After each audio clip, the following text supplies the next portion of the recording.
Same practice, same team, new focus. Advanced Family Dental is now Advanced Focus Dental. As dentistry has changed, we have too. We still provide routine dental care, but have added cosmetics, smile makeovers, clear braces, Botox, and fillers to our services. We also custom design and 3D print beautiful lifelike dentures in days, not weeks. Don't put off the new smile you deserve. Advanced Family Dental is now Advanced Focus Dental. Learn more at afd.dental.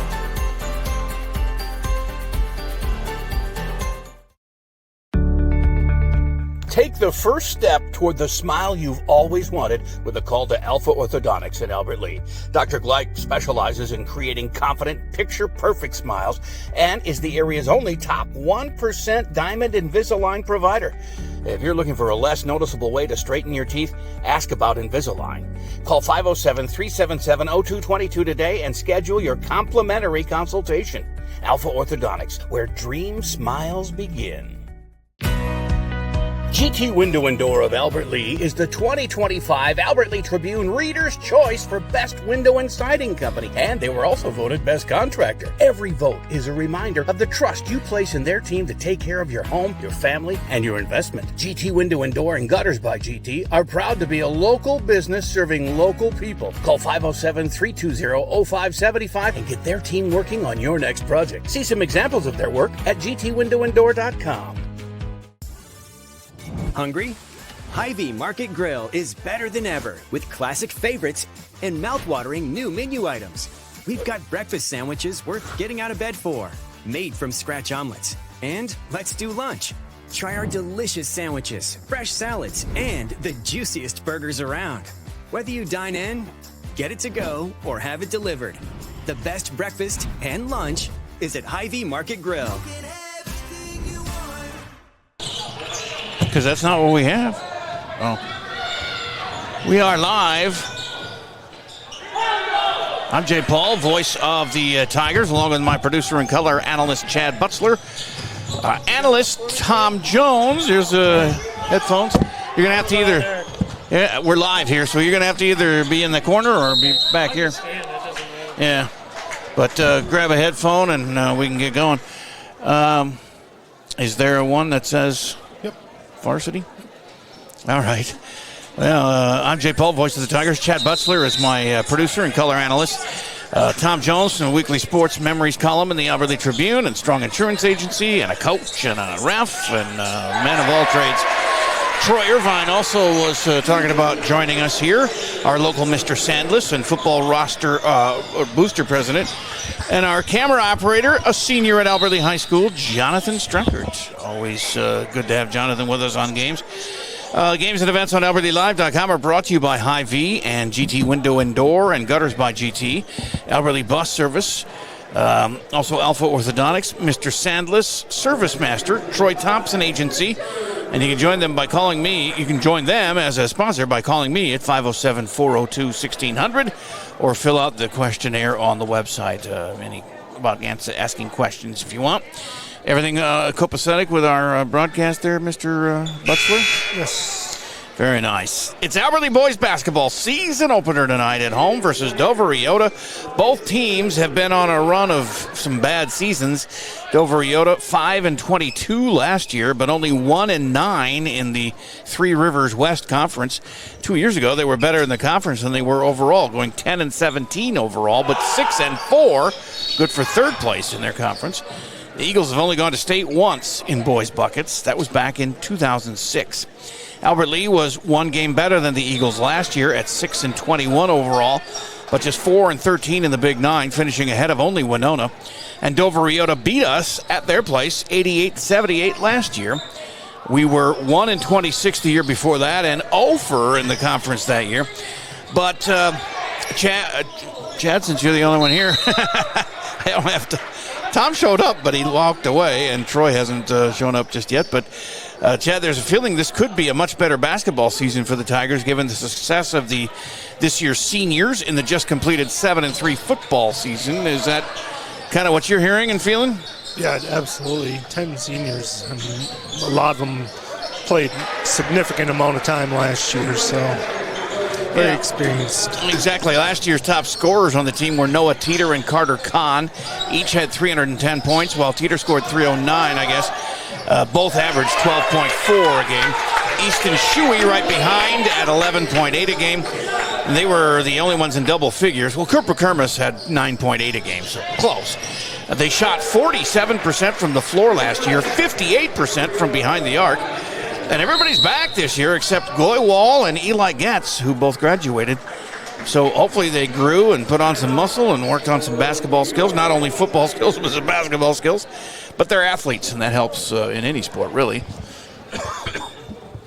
Carter Kahn was the leading rebounder on the team last year with 204, averaging 8.9 a game. Easton Shuey with 166, or 7.2 boards a game. And I was going to ask Tom, I suppose I could save this and we could take a break here and then get into our coach interviews. There's still 5:26 left in the JV game, and it's 49-40. Dover EYOTA leading our Albert Lee JV boys, as you see them on the screen there. But we can take a break, and we'll get to Harrison Cates, the head coach of the boys basketball team. And I talked to Carter Kahn in the player profile here on the Tiger pregame show on AlbertLeeLive.com.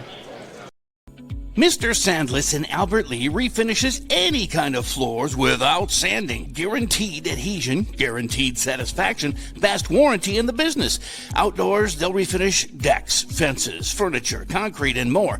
Any type of floor indoors like tile, slate, laminates, concrete, asphalt, ceramic, and more. Call local Mr. Sandless, Troy Irvine at 507-391-9100 or check them out online, MrSandless.com. No matter what business you're in, it's hard to find someone to keep your business clean. Service Master by IOT's janitorial services cover everything from floor care and carpet cleaning to general cleaning, windows, and power washing. When you're in need of janitorial cleaning services, demand the yellow van. Call Service Master by IOT today. Demand the yellow van. Call Service Master. It's the simplest expression. Smallest thing that changes everything. A smile. An upturn of the mouth. A brightening of the eyes. So easy. Making this the house with the best snacks. Kidless for the night.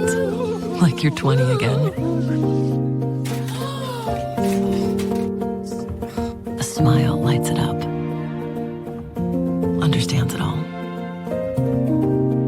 Apologizes. Makes everything okay. And welcomes unconditionally. Because the shortest distance between two people How's your day going? is a smile. Thank you. Hy-Vee, where there's a helpful smile in every aisle.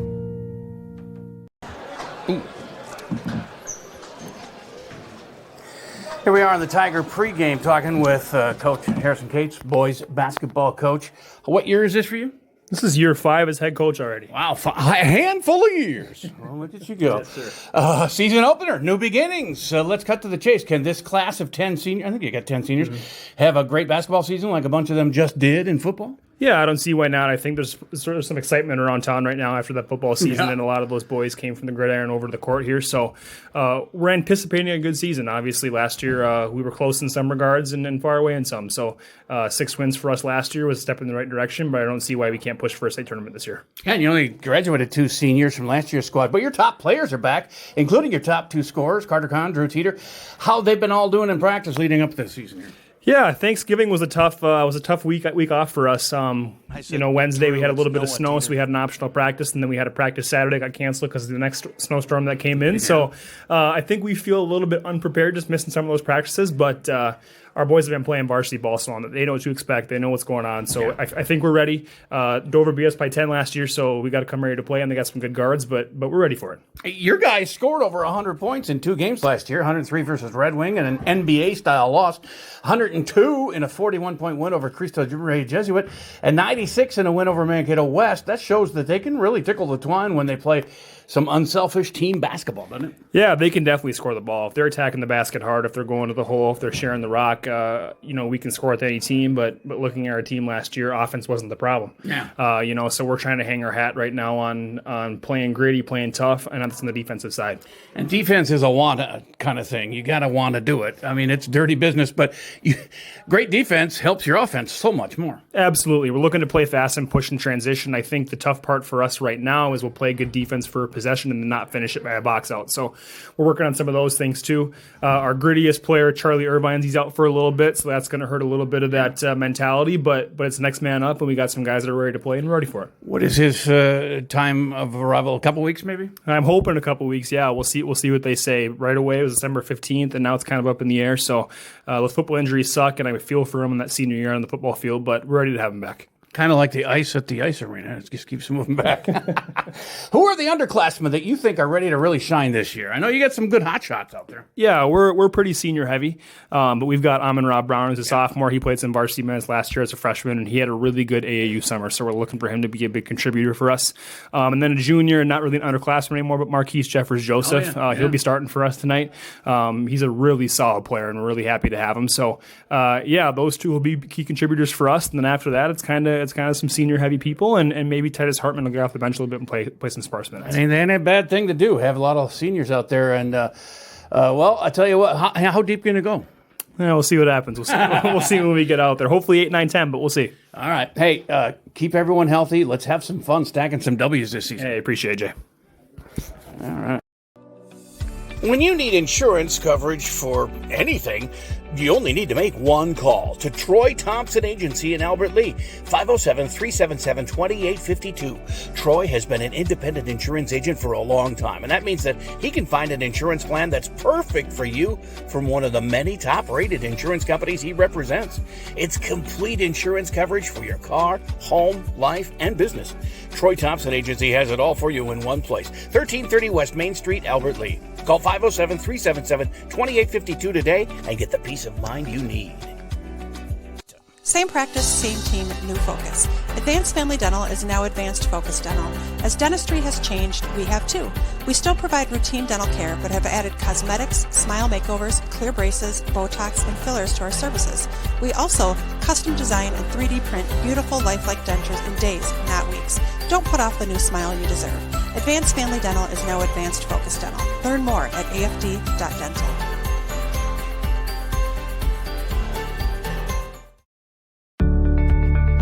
Take the first step toward the smile you've always wanted with a call to Alpha Orthodontics in Albert Lea. Dr. Gleich specializes in creating confident, picture-perfect smiles and is the area's only top 1% Diamond Invisalign provider. If you're looking for a less noticeable way to straighten your teeth, ask about Invisalign. Call 507-377-0222 today and schedule your complimentary consultation. Alpha Orthodontics, where dream smiles begin.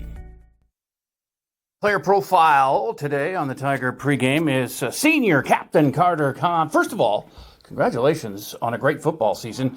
You were the top receiver on the team and a fine defensive back as well, and you were recently one of 5 Tiger football players, along with Sam McGill, Bracken Wackles, Easton Shuey, and Leighton Yost, to be named first team all-district for your great football season. So congratulations. Thank you.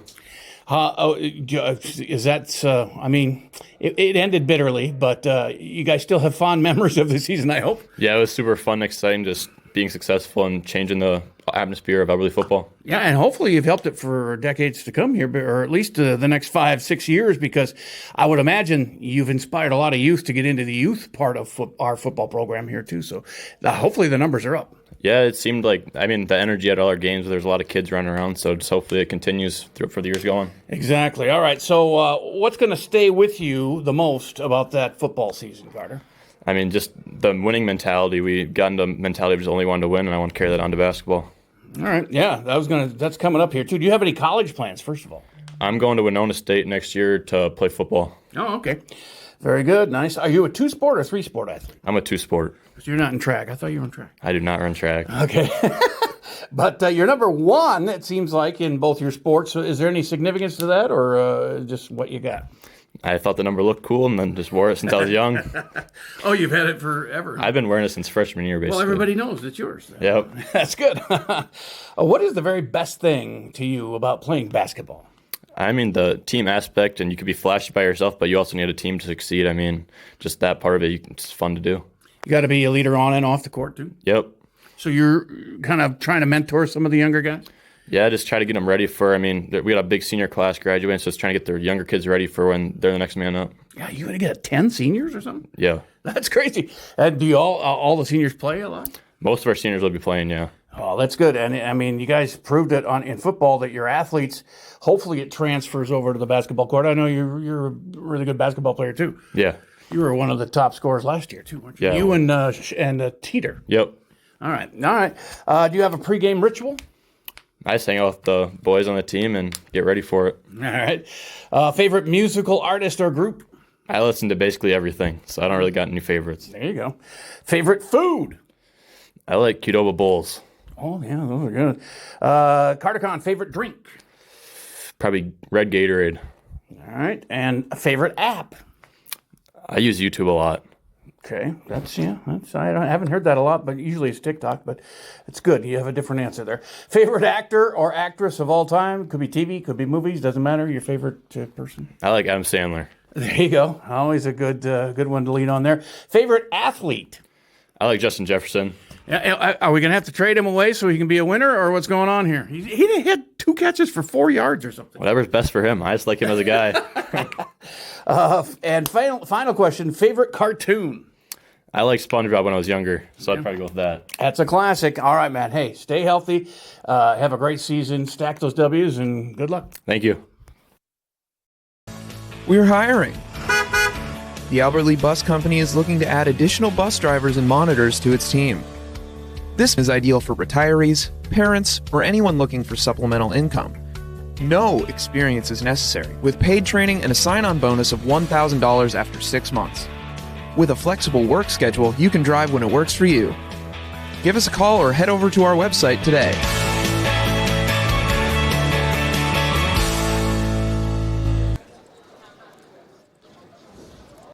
Your flu shot appointment is quick and convenient. You can just walk up when you're shopping or schedule an appointment, whichever works for you. Keeping families and communities healthy feels good. Visit your Hy-Vee pharmacy, get your flu shot, and earn a 20-cent fuel saver today.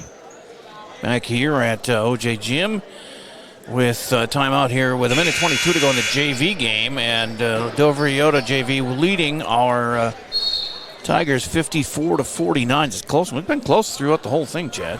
Yeah, it has been. And the JV guys, they look like they got a couple of sharpshooters out there. Yeah, I really like. I've been watching number Titus 5, Hartman. Titus Hartman. He's Yeah. had a really good game so far. A couple of guys able to lead the team and keep them close here. They've trailed for the whole time we've been watching them, but it hasn't been any more than 8 points, it seems like. And right now it's at 5. And then the varsity guys have come out here. We're expecting a lot from them, and hopefully they can come through. Of course, injuries are going to play a big role in that, and getting Irvine back is going to help a lot too, because he's the muscle inside. Yeah. But I don't know how many games they play in the first 2 weeks here, but probably 4 or 5 that he'll miss. But out of 27, that ain't bad. If he can come back strong and healthy, he does really anchor that inside. Even though Carter Kahn led the team in rebounds, that kind of surprised me. Yeah, and playing in the Big Nine's never an easy challenge. There's a lot of tough teams in this Big Nine conference that they'll have to face throughout the years. So. True enough. And now we're in Section 2, Class 2A, so I think it matters less the conference than the section in most people's minds that are connected with the team. Sure. You know, it's nice to win the Big Nine and finish top 6 or whatever, but you're really trying to get a roll going at the end of the year and beat your section teams that are on your schedule so you can get a bigger seed and win as many games as you can, of course. But also you want to be able to. It's a 15-team section, Chad. My right. God, we went through this earlier. Albert Lee, Belle Plaine, Blooming Prairie, Blue Earth, Central, which is Norwood Young America, Glencoe Silver Lake, Lake Crystal Welcome Memorial, LeSueur Henderson, Maple River, Minnesota Valley Lutheran, Sibley East, St. Clair, Tri-City United, Waseca is in there, and Waterville, Elysian, Morristown. Now, Waseca's football team took everybody out and went to the championship and deserved everything they got, but is their basketball team, like you said, they were pretty good? Yeah, their basketball team is predicted to win state this year. They're real tough. As you remember, Russell from football, he's just as good, if not better, at basketball as he was at football. So. Yeah. Well, somebody told us they had a run of twins or brothers or something that went through Waseca here lately, and this is the Russell boys are the last two. Yep. And then they might be hurting after that. Right. So let's hope so, because they've had a pretty good run. But yeah, we went to the state championship, unfortunately. A lot came up just short against another undefeated team in Annandale. But that was a good game too. Good. It was fun to watch our guys, though, improve so much. A little heartbreak at the end of the year, but I don't know. I mean, I don't know if I didn't see them going to state necessarily. They had a shot, though. I mean, but that last game, boy, they got shut down. Yeah, it's tough. But it'll happen. And, hey, things are looking up. They do have some guys returning, and yeah, it's a lot of seniors they're going to lose for football, but it's going to be fun to watch these guys play some basketball, too. Not all 10 seniors played football. I think 5 or 6 of them. When you talked about that section seed, the last 2 years, Albert Lee's been the 16 seed versus the 1 seed in sections. That's tough. Yeah. When you're going to play that 1 seed the first round of sections. That's usually how it happens when we go to state and anything, too. Yeah. You're always an at-large team, and you got to play the 1 or 2 seed. Yeah, as the girls' soccer team found out against Providence Academy. Yeah, exactly. Yes, and that was kind of bitter, too. I guess they were kind of pouring it on and let Maddie Greenway do a little more than maybe they I actually seen could have TikTok she made after that game. I was like, oh man. Really? Well, yeah. She's good. She's an athlete. No, that's true. And you don't want her to be that good stopper, I guess, is the thing to do. But yeah, she's good in basketball too. So it's going to be interesting to see how they do in girls basketball here. But we've got some boys games. In fact, we have boys hockey tomorrow night here on AlbertLeeLive.com. And it's Mankato West at the Roy. 7:15 start time in there, 7 to 7:15, and we'll be there for that one. And then on Thursday, more boys hockey with Winona on the schedule. Yeah, boys hockey coming off a big win to start their season. So. Yeah. The girls have lost 2 in a row, but quality teams, Northfield and Gentry Academy. So their 5-0 start is now 5-2, but still they're in good shape, and we'll be doing a lot more of their games coming up too. In fact, we added a road game of theirs to our schedule in December 13th, I think it is, a Saturday at 2 at Mankato West at All Seasons Arena. So that'll be interesting. We don't do a lot of road games because we got a lot of equipment to haul, for one thing, and some places aren't suited. They're not set up for us to do what we do. So it's just easier for us to stay home because we know what we've got, and there's less hassles. But every time we can get on, I'd like to go to some of those Austin games and do those too, since it's such a short drive. And we'll see if we can get to some of those too. But it is fun. We've had a great time here. The viewership is skyrocketing, and I know it helped to have the football team, but heck, girls basketball had their biggest audience ever last week at our first game that we did on Thursday. So it's carrying out through all of the sports. The girls hockey team is not setting records necessarily, although that Northfield game is approaching 1,000 views. So that is top 10 for us as far as all time in our short year plus of existence. So we're waiting, Troy Irvine. I know I saw Tom Jones. He stopped by here, dropped off his stuff, but he hasn't been back. I have some questions I could ask him about some of the history of Albert Lea basketball, boys basketball. It goes all the way back over 100 years. 1917, I think we started. And then we won the state championship in 1919. So it's been a long time we've been playing boys basketball here. True, we've been to state 6 times. But the last time was 2005, and before that it was the 30s and the 20s and the teens in 1900s. So, well, do we have another break we can take? Now, let's take a break, and hopefully one of those guys will show up, and we'll talk their ear off, because we've got about 20 minutes to kill here before. The game ran a little long, and we lost 58-51. Still shows 1.9 seconds left. Must be a misprint. 58-51 as the JV lost to Dover EYOTA. But we'll be back here with more pregame, Tiger pregame on AlbertlyLive.com. Same practice, same team, new focus. Advanced Family Dental is now Advanced Focus Dental. As dentistry has changed, we have too. We still provide routine dental care, but have added cosmetics, smile makeovers, clear braces, Botox, and fillers to our services. We also custom design and 3D print beautiful lifelike dentures in days, not weeks. Don't put off the new smile you deserve. Advanced Family Dental is now Advanced Focus Dental. Learn more at afd.dental.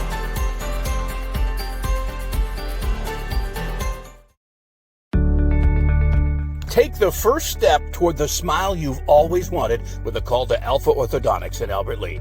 Dr. Gleich specializes in creating confident, picture-perfect smiles and is the area's only top 1% Diamond Invisalign provider. If you're looking for a less noticeable way to straighten your teeth, ask about Invisalign. Call 507-377-0222 today and schedule your complimentary consultation. Alpha Orthodontics, where dream smiles begin. GT Window and Door of Albert Lea is the 2025 Albert Lea Tribune Reader's Choice for Best Window and Siding Company, and they were also voted Best Contractor. Every vote is a reminder of the trust you place in their team to take care of your home, your family, and your investment. GT Window and Door and Gutters by GT are proud to be a local business serving local people. Call 507-320-0575 and get their team working on your next project. See some examples of their work at gtwindowanddoor.com. Hungry? Hy-Vee Market Grill is better than ever with classic favorites and mouth-watering new menu items. We've got breakfast sandwiches worth getting out of bed for, made from scratch omelets. And let's do lunch. Try our delicious sandwiches, fresh salads, and the juiciest burgers around. Whether you dine in, get it to go, or have it delivered, the best breakfast and lunch is at Hy-Vee Market Grill. All right, we're back here at OJ Gym and joined by Tom Jones, who, of course, has his sports history column in the Albert Lea Tribune. You're strong. It's not. Is it Strong Insurance Agency still? Strong Insurance Agency. Are you changing or? No, we're still strong. Okay. On 209 South Washington. Beautiful, and of course, you do a lot of reffing and coaching and of the youth around here, and you're just a man of many talents. One of those is all the history of this school, having been an alum and everything. But the Tigers have been to the state boys basketball tournament 6 times. A lot of them were long time ago, 1917, 1918, and then in 1919 they won the state championship, going 17-0. Also appeared at state in 1927 and 1936, and then the last time was in 05. 7 boys on the roster of that 1919 state championship team, coached by John H. Lewis. And you remembered Harold Kaplan. You set him off the air. Do you remember any of the other guys? No, that's it. But Harold was a longtime dentist in a building my family owned that where Midwest Antiques is, across from. Oh, yeah. And in fact, if you look up on the window in the corner, I think you might still see the sign Harold Kaplan Dentist. I think you're right. And he was a good guy. He was a dentist for many, many, many years, lived up in Shoreland Heights, and close friend of my mom and dad, my grandma and grandpa, and his daughter's still alive out in Arizona. All right. Thayer Porter was another player. Gordon and Clarence Malmer, Leonard Thune, Claire Willardson, and Melvin Warrington. Those were the 7 players. They went 17-0, and they won the championship over New Ulm 37-8. And you might all remember 5 years ago, COVID prevented a trip to state in the 2020-2021 campaign when the season was canceled the day before the section final, Albert Lea versus Austin. I was going to do that game, and I was so excited about it. We had beaten Austin at their place by 1, and they beat us here by 1. So it could have been a really good game. Could have been an awesome game. 2 of the guys are actually here tonight. J.J. Muka Owens on the Albert Lea coaching staff, and I hear Chai Gwynn, who is the big post player for Albert Lea. I'm coaching his little sister right now. I understand she told me he's at the game. That was a great team that really matched up well. Colby Hendrickson at a point. was 6'4", 6'5". We were able to pass against that 2-2-1 press that Austin threw at you all the time by putting Gwynn in the middle of the court. He just went up, got the ball and hit the wings, and they broke that press. I think we would have gone to state. Yeah, Mucho Owens, Connor Veldman, Caden Gardner, Chase Hill, Andrew Wilner, Derek Overland, Ishmael Gabasis, Danville Nihal. You coached a lot of those guys when they were young. I refereed a lot of them. I didn't really coach any of them per se. Derek Overland, now the weather guy, one of the weather guys on Channel 10. Okay. And he came over and covered the homecoming game for Albert Lea. I had a chance to catch up with him up in the alumni box at halftime. Good guy. But yeah, that game I remember too. I was supposed to broadcast that one on Kate, and 10 o'clock, about 10 o'clock in the morning, we got that text or email, however it came to us, saying that game's not going to be played. And both teams, I believe, got participation section champion medals, and there's a section plaque of some sort hanging up out in the entryway too. So that's the least they could do. The least they could do. Justice was served on that, obviously. Yeah. And you don't remember any of the 05 team that last went to go to state, or yeah, you do? Yeah, that's the group I coached, and I had them in junior high, 7th and 8th grade. I remember we won 19 games as a 7th grade, and I think 20 as an 8th grade. Wow. I could see that group was going to make things happen. Dr. Travis Klott here in town now. Yeah. He was the post on that. The late Ryan Moore. Ryan Moore was our point guard. He was my next door neighbor, and Ryan was a great kid, and unfortunately complications from leukemia and passed away. And my daughter's actually godfather, and it was very sad when that happened. Yeah. Michael Behrens threw down a heck of a slam dunk in the state tournament against Shakopee. We lost a close one. Corey Deezer, another great one. Dennis from the family wife, his son, and Preston Dahl, another good guy that was on that squad, and they were just fun. They were a family, and those guys hung out together. I lived, like I said, next to Ryan Moore, and they'd come over to my house, shoot baskets, hang out. Everywhere they went, they were together, and that's so good. And I think that's what we're going to see tonight here too, Jay, out of our varsity team. A lot of those guys, they all played football for the most part. They've been a group that's been together since 5th or 6th grade. A lot of second-generation basketball players out there for Albert Lea on the court tonight, and it's going to be a fun season to watch. But that 05 season, they went up against Shakopee, and they lost to Shakopee. They had a chance to tie it or win it on the last shot, and it didn't go in, and it was very sad to see that. But it was quite a celebration in the gym here that night. We beat, I believe it was Faribault, to go to state, and they all came back to the high school here for pictures and quite a celebration. So that's a great history of Albert Lea basketball. Doesn't happen often, and to have it, and like, look at you. You remember these things from 20 years ago. It's great. I don't remember what I ate yesterday, but go ahead. Let's go back to that 1936 team too, Jay. When I was going through my dad's belongings, and anybody that knew my dad knew he wasn't a big sports fan, although he loved to go to games. Yeah. But I found a participation medal from the high school league for that 1936 basketball team. Wow. And I have no clue. I wish my dad would have been alive when I found it. The only thing I can think of is maybe somebody in our church had played on that team and gave it to my dad, because he was only 8 years old when that happened, born in 28, and somehow or another, it's one of my prized possessions in my memorabilia collection. It's on display. And I was going to say, if it meant a lot to you, but I know the American Pickers would probably give you a good, pretty penny for it. I think the high school museum, if they had one, would probably like that too, because I'm sure it's a one of a kind. Oh, yeah. I don't know if anybody else would ever have them, but they really surprised the daylights out of me when I found his letters. He had some letters from high school, different things. And here it is, a 1936 participation. It's just like the kids get today when they go to the state tournament. They get a participation medal. I just wish I knew how we got that, but I'm glad I did. Exactly, yeah, that's a treasured thing for sure. You mentioned this year's team. Chad and I also think, and I talked to Harrison Cates too, and he thinks they're going to be good too. Health, if they stay healthy and all. And they start the year for the first 2 weeks or 5 games or so without Mr. Irvine, Chuck the Truck. When he comes back, he's the muscle underneath. So hopefully they don't miss him too much. Although Kahn was their leading rebounder last year and leading scorer along with Noah Teeter. I said Drew Teeter in my interview with Cates, but it's Noah. Drew didn't come back and have eligibility here. Yeah, that's for sure. Hey, one thing that Harrison was telling me too was we've got 2 boys that are potentially 1,000-point scorers on this team. No question, unless he would get hurt, Connor Kahn will. and he'll probably do it pretty quick. I think he's under 200 to get there. And okay. Teeter Noah is the other one that if he can put some points up, and of course they're playing, 25 games or whatever it is, that he's got a chance to be, and that's very unique if they can have 2,000-point scorers come out in one season. Yeah, no doubt about it. They both averaged 12.4 a game last year, so if they can do that or better, like you said, it's just a matter of time to get that accomplished. I think they play like 27, 28 games these days. So, like I said, if they stay healthy, they've got a good shot at it. Can we take another break? Yep. And we've still got about 10 minutes yet. They're just talking to the captains right now, and again, the JV team lost 58-51 to Dover EYOTA. We lost to them 88-78 last year in varsity at their place.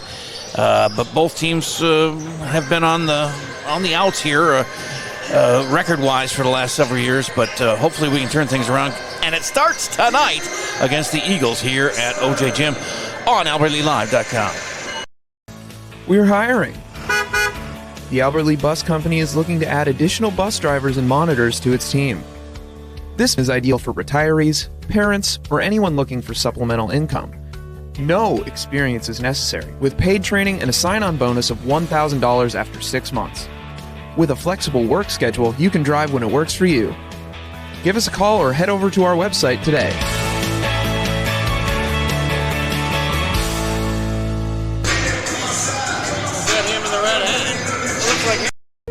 It's the simplest expression.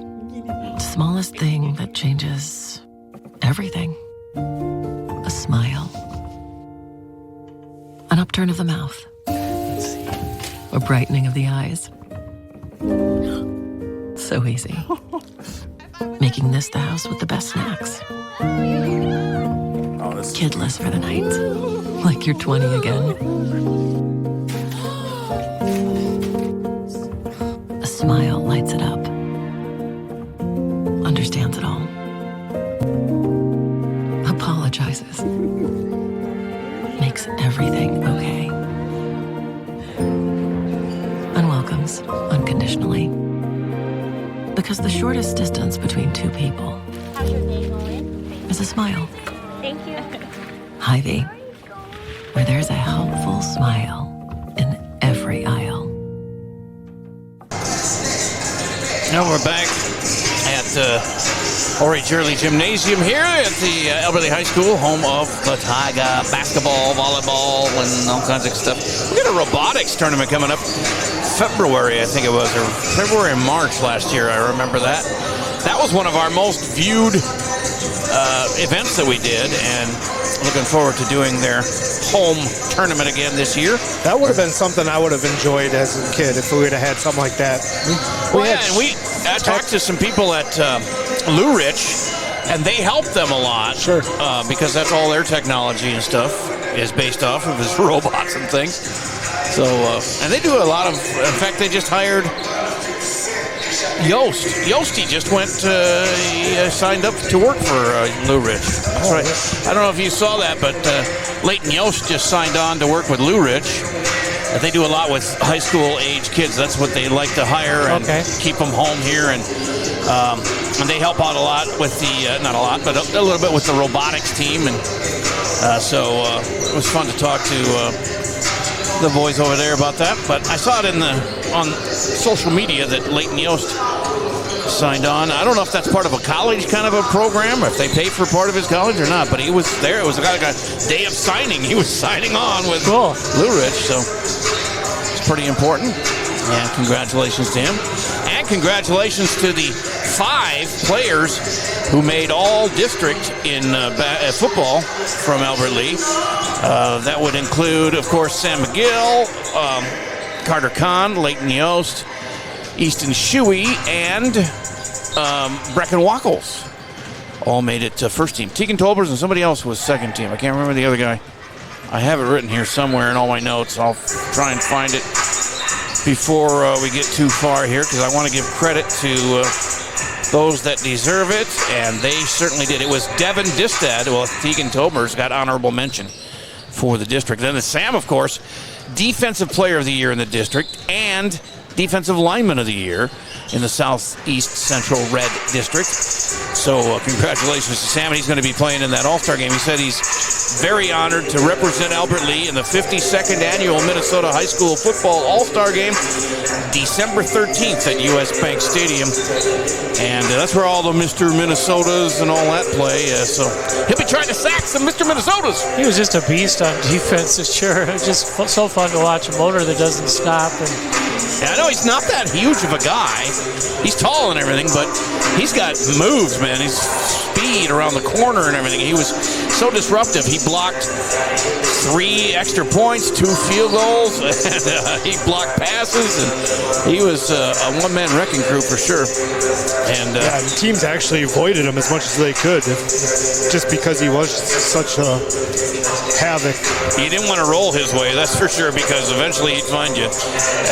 And he's not a gentle tackler either. So anyway, it was such a fun year, and hopefully we can keep the numbers up and still Paul Dunn can keep it going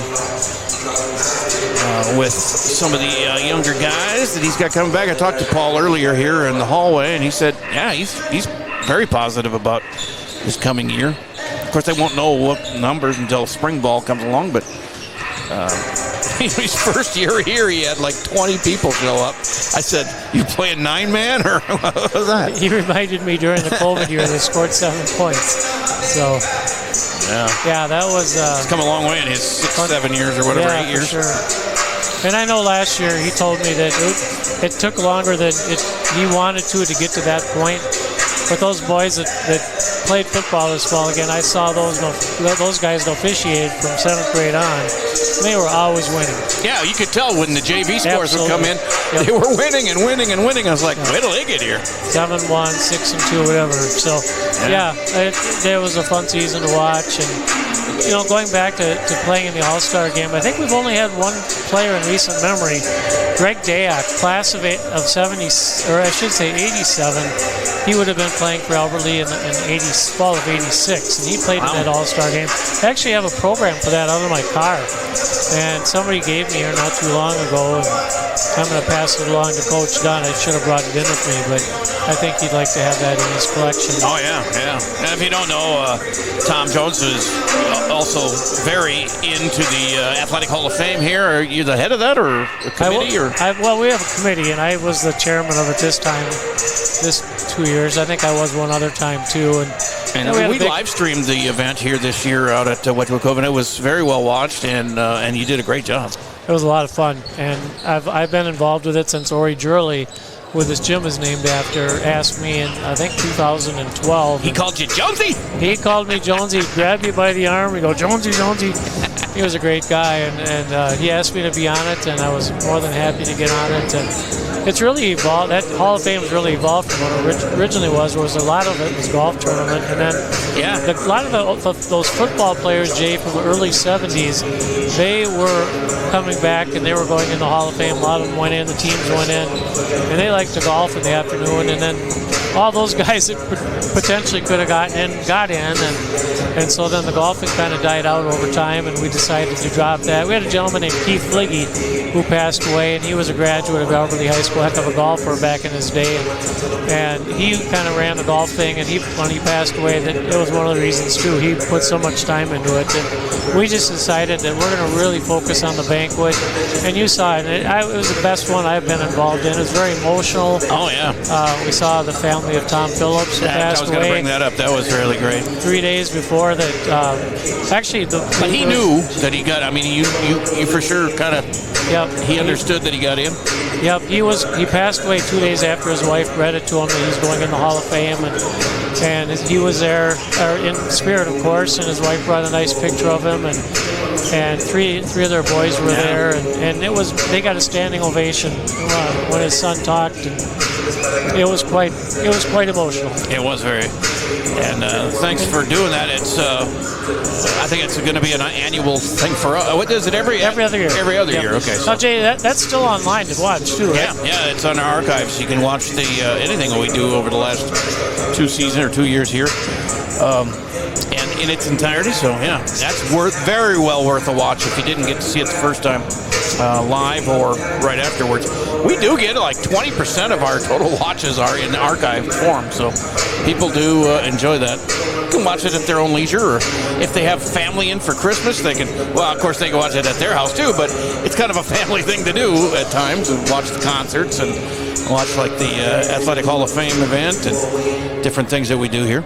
And of course, we do 9 or 10 different sports, not just the top 3 or 4. So Dover EYOTA left the floor, and the Tigers are ready to go for introductions and the anthem, but they need the opposing team to come out and join them here. We've had an extra long pregame, but it's just about under a minute left on the clock, so we'll get to the introductions. We'll have the anthem, and then we'll be playing boys basketball here before long and see how these guys do. Dover EYOTA, we owe them one for the loss last year, but we were one game better than them overall in record last year, so pretty evenly matched as far as that goes, but not sure how many seniors they had. What do they have listed here, Chad? 2 seniors this year, so yeah. A lot of juniors and 2 sophomores, so they're not exactly real experienced like we are. With 10 seniors, that's kind of rare. You get 10 seniors on a basketball team. As the clock expires, and now just waiting for Dover EYOTA to come out, and I don't know if they'll do the anthem first. Do you know how that goes, son? They will have an introduction. We have Matt Moeller doing the introductions this year. He's new on the voice for the boys. I think he's doing the girls also. Yes, so. I've seen him do girls before, yeah. Girls basketball, and he gets into it a little bit. It's kind of fun. But we don't have the live mic over there. Our lab mic isn't working, so here comes Dover EYOTA back on the court. And as soon as Matt is done doing his speech there about being nice people, respecting the officials. Well, I always do that. I give them the benefit of the doubt because they're there. They're right there. So, and he's an ex-official too, Chad. So you guys probably have a lot in common there. I know 2 of the guys out there calling the game, and they're a really good veteran crew. But yes, let's be nice to our officials. They're a dying breed, really. I mean, they have to hustle so much to get officials that's why they have games every day of the week these days. It's because they have to double up and do that. Okay, we got the anthem first, and then we'll get to the introductions coming up here. Boys basketball season opener here from OJ Gym in Albert Lea on albertlealive.com. We thank you for your support. And he's going to get to the anthem now. The privilege of this game was made possible by those who have fought and continue to fight for the freedoms that we enjoy. Let us honor and respect their efforts. Student section down in front of us, as always. The completion of our national anthem.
Chad, why don't we give the headphones to Jonathan until Troy shows up? He might have just looked over here and said, man, it looks pretty busy over there. I might not do it. He'll be along for other games. And Charlie here is going to be playing in a couple of weeks, and maybe he'll join us at those games. But if he shows up, we'll just rip those off of Jonathan's head and give them to Mr. Irvine. But glad to have Tom Jones along here, and you're going to be doing some girls games too, I think, with Lance tomorrow. Tomorrow night, yeah. I coach two games over in Austin. And we'll be hustling back, getting off the bus, and coming out from Southwest right to do the game. So it should be a lot of fun. Yeah, basketball's so much fun. It's probably my favorite sport to call. But I played in Mapleton. I wasn't very good. I was a seventh man, and we stunk. But, six-man roster, right? Something like that. And but it was fun. I mean, it is a brotherhood for sure. And we played together in the summer and pick up games at people's backboards on their garage or whatever, wherever we could. Looking back at Dover EYOTA, they did not lose any seniors from last year. Last year they were all juniors and sophomores. So. Oh. All right, I just missed who they're starting. It's 0, 2, 13, 21. Carter Kahn gets introduced for Albert Lee, the 6'2 senior guard. And then Cooper Kermis, a 6'5 senior guard. He just signed a letter to go to St. John's and play baseball. Good for him, yeah. Noah Teeter is next. He's a 6'3 senior. And he and Carter were the high scorers last year, and Carter the leading rebounder. On the team, Marquise Jeffers-Joseph, the underclassman to start, the junior 6'2 guard, and I'm assuming Easton Shuey is the last one. And there he is, the 6'2 senior guard. Starting for Harrison Cates, who's in his 5th year coaching this squad. Who did I miss for Dover EYOTA? I got 2, 13, 21, 0, 10. That's the guy, Jace Drilling. What a name for a sharpshooter. If he's 6'4", he's a junior. Jace Drilling.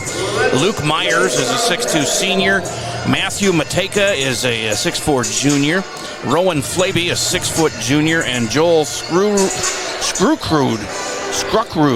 It's Skrukrud. Wow, that's interesting. 6'4 junior. Must be Skrukrud. Got a lot of long names on this team. They really do. They got a Hernandez. And Albert Lee got a technical foul for dunking in the pregame. So Dover EYOTA is going to shoot 2 free throws. Mateka, number 0, junior, misses. And he made 1, so... Yeah, a lot of teams have... If they don't see the referees out on the floor, they think they can get away with it. Now it takes this one referee to come out and see it. Yeah. Well, I didn't think they had that as a rule, but what do I know? I haven't played basketball in 45 years. They didn't dunk back in your day in pre-game. No, probably not. They're all short guys. Here's Dover EYOTA with a first possession. And a layup try is blocked out of bounds nicely by Noah Teeter.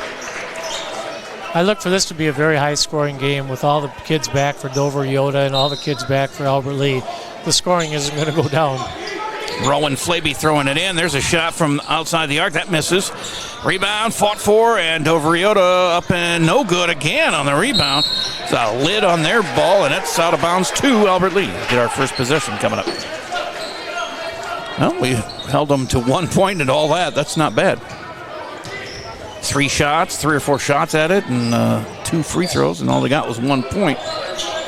As Teeter brings it in, gives it up to Jeffers-Joseph, and almost stumbling and almost losing control there, Kermis, but the pass goes inside to Shuey. He missed a gimme kind of there, contested, but stolen away by Cooper Kermis. First turnover of the game. And all the way coast to coast, he missed the shot, but he'll get 2 from the line. He's fouled by Luke Myers, his first. Good little head fake that time by Cooper. Allowed him to cut through that lane, go up with the one hand, tried to do a little floater off the glass, got hammered pretty good. Okay, so I'm going to turn, Jonathan, I'm turning your mic down just so we can have a little less background noise. And there's our first point of the year. There's your trivia question. Cooper Kermis gets it. And made them both, so it is a 2-1 lead, and the Tigers have their first lead of the season as Dover EYOTA comes in to the front door. And I got to stand too. It's stolen away again. 2 turnovers for the Eagles. And Albert Lee trying to get it down underneath, gets it stolen away from them. Jeffers Joseph was under there, but just couldn't make the connection. And a whistle, and that's an offensive foul. He actually hit the line. Oh, okay, he was out of bounds. Both just another teams turnover. coming out very jittery to start, and that's natural. Your first game of the year, and a couple turnovers on each end that's just unforced. It's not like football where you get a good hit and then you're involved. Well, it could be, but depending on who's underneath. Nice give down low, but missed shot again by Easton Shuey. And here comes Dover EYOTA. There's a trip, and it'll be a foul on Cooper Kermis, his first team foul. You saw Shuey and Kermis connect with just little head fakes to each other. They know each other very well, what they're going to do. And you saw that was a nice backdoor pass. It was a great backdoor. He just rolled in and out. That connection will just get stronger as the season goes. There's a shot from way downtown that rolls off the rim, no good, and rebounded by Kermis. Back the other way, trying to get things rolling quickly. Kahn from the corner misses it all. It is a nice rebound by, finally, Shuey gets his bucket. He's had 2 chances close in, and then he got the rebound there and cleaned it up nicely, and it's 4-1, Albert Lee. Missed shot on the other side by Mateka, and back the other way comes Shuey again. That's Kermis. Cooper Kermis, he's got 4, and it's 6-1, biggest lead of the game for the Tigers. And again, they get in the passing lane there, but they're going to call a foul on Shuey, I believe. His first, team second. You look down in this game at your book to make a note, and you miss something because it's just this repeat of what we saw last year out here, Jay. It's just up and down, up and down, up and down, fast-paced basketball. Yep, and I don't mind our chances. Desmond Smith is in the game here for Albert Lee, number 14. As I don't know who checked out there. Somebody that's being blocked by a coach. Here's a shot for Dover EYOTA. Hits for 2. Matthew Mateka. He's got all 3 of their points. Number 0. Quickly down court, Albert Lee with Noah Teeter out top. That's knocked away and out of bounds, so still Albert Lee ball. They're trying to do that back door again where Kahn went high, and then he was going to cut back door, but good read that time by Dover EYOTA on defense. Biggest lead, 5 so far for Albert Lee. Right now, 2, 6-4. With 15:32 to go first half. Teeter gives instructions, gets it to Kahn. Carter's going to fire from way downtown. He hit the front of the rim, no good. Dover EYOTA with a rebound and coming down quickly. Little fast break action. And put it in. Oh, they're going to call a way delayed foul on that. He had Teeter up in the air. And I thought he fouled him then, but the ref didn't call it until after the ball went in the basket to tie it at 6-6. That was number 21, Joel Scrugrud, with his first points, and he will go to the line. Teeter's first foul, 3rd team foul on Albert Lee. He misses from the free throw line, so they're 1 of 3 from the line. And Albert Lee 2 for 2 from the free throw line. As I'm trying to keep track of certain things here, and out of bounds it goes to the hometown Tigers underneath their own basket. 15:03 to go, tied at 6. Kahn with the inbounds, and he gets it into the corner to Teeter, and then out front here to Jeffers Joseph. He drives down to the baseline, puts one up off the glass, no good, and Dover EYOTA with a rebound. Eagles inside in the lane, and then kick it out here to the right wing. And passing back and forth between number 2 and 10. Jumps into the lane. The shot no good. Rebounded by Albert Lee's Shuey. Strong board there. Quickly up court. Here comes Desmond Smith. Shot in the lane, up and in. Smith with his first 2, and it's 8-6 Albert Lee.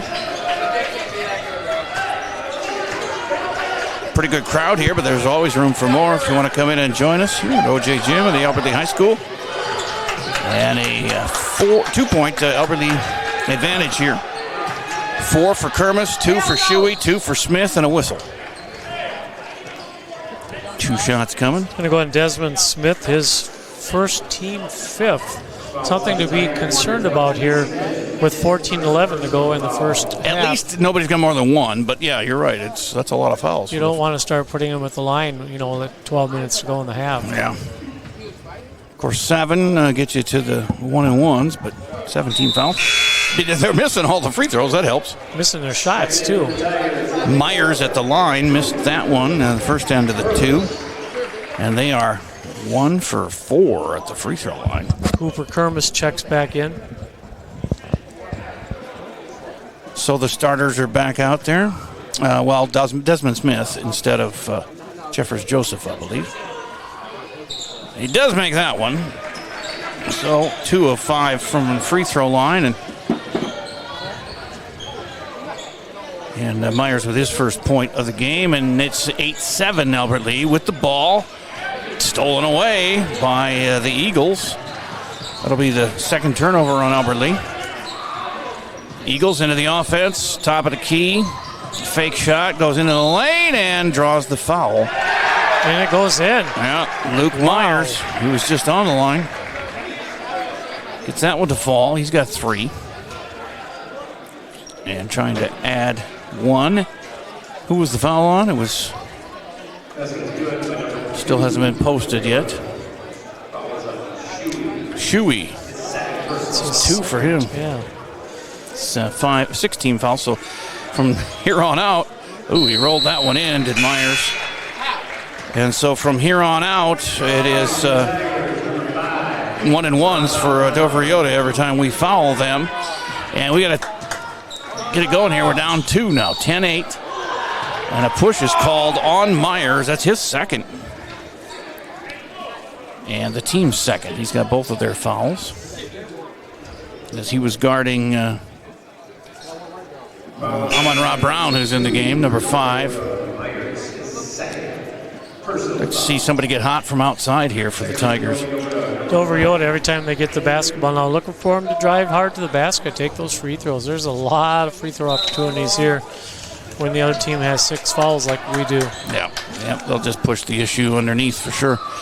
As ball goes to Smith, and he's called for traveling. 3rd turnover on the Tigers.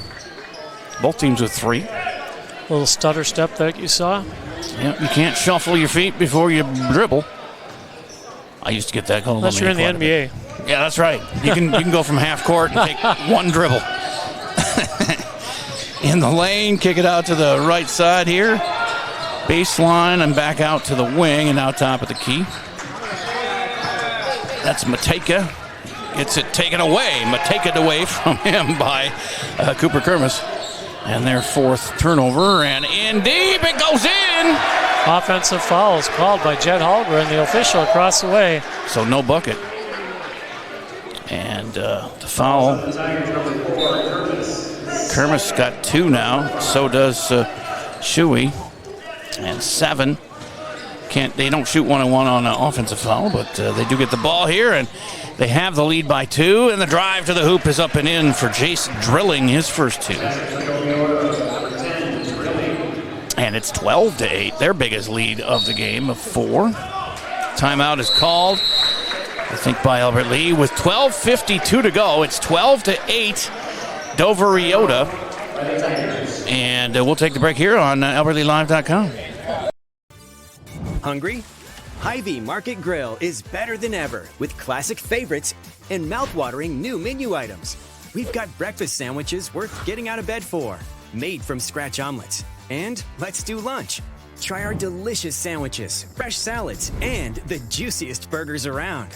Whether you dine in, get it to go, or have it delivered, the best breakfast and lunch is at Hy-Vee Market Grill. Back here at OJGM, it's Jay Paul with Chad Butzler, my producer. We've got Tom Jones on the analysis, and then Jonathan Streckert running the camera. Troy Irvine threatened to come by, but I haven't seen him. Well, I've seen him, but he hasn't made his way over here. I think he just looked over here and said, that looks a lot crowded. I'll just stay away. So that's fine, too.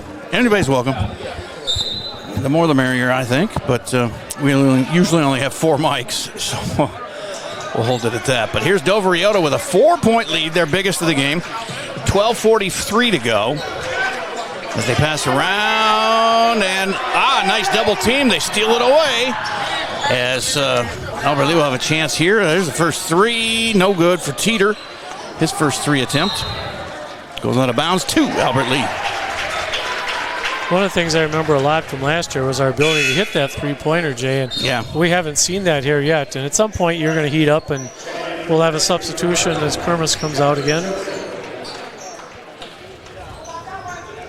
So in there now is Jeffers Joseph with Amon-Ra Brown. Kahn throws it in. Teeter out there, as well as missing one. That's Desmond Smith, who's still on the floor, number 14. And Teeter has it now. And he gets it to Amon-Ra Brown. And now a drive down the lane, a stop and popping in for Noah Teeter, and he'll get one to come. Teeter's first bucket of the year.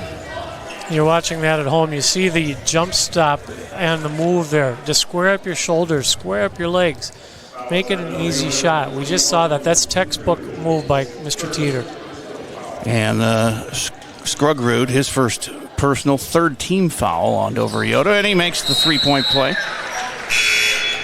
So Teeter off to a good start with his three. Cooper Kermis has 4 of our points, 2 for Shuey, 2 for Desmond Smith. And it's 12-11. Dover EYOTA with a lead in the ball. As they bring it up slowly. And Desmond Smith with the tough man-to-man defense there. As they are man-to-man all the way here so far, Albert Lee. As they work the perimeter and they get the open shot, missed it, rebounded it, and put it back up, and that misses, and the third time is the charm for Jace Drilling. Give him credit, they kept after it, and they got it in. He's up to 4 now, and it's 14-11, Dover EYOTA. Teeter driving down to the left corner, gets it back out top to Kahn. And he takes it down to the baseline, drives too hard, and air ball. That's a turnover. And Dover EYOTA coming the other way with a three-point shot, misses. Rebounded by Albert Lee's Marquise Jeffers Joseph. And they bring it up down court here with a three-point disadvantage, but Kahn puts one in from close range. His first points of the game. And that cuts the lead to 1, 14-13, Dover EYOTA. Still 11 minutes now and counting left to go. And, well, somebody forgot to guard number 10. Drilling goes all the way in.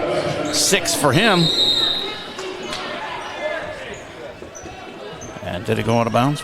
Must have got knocked out of bounds. Still Tiger ball.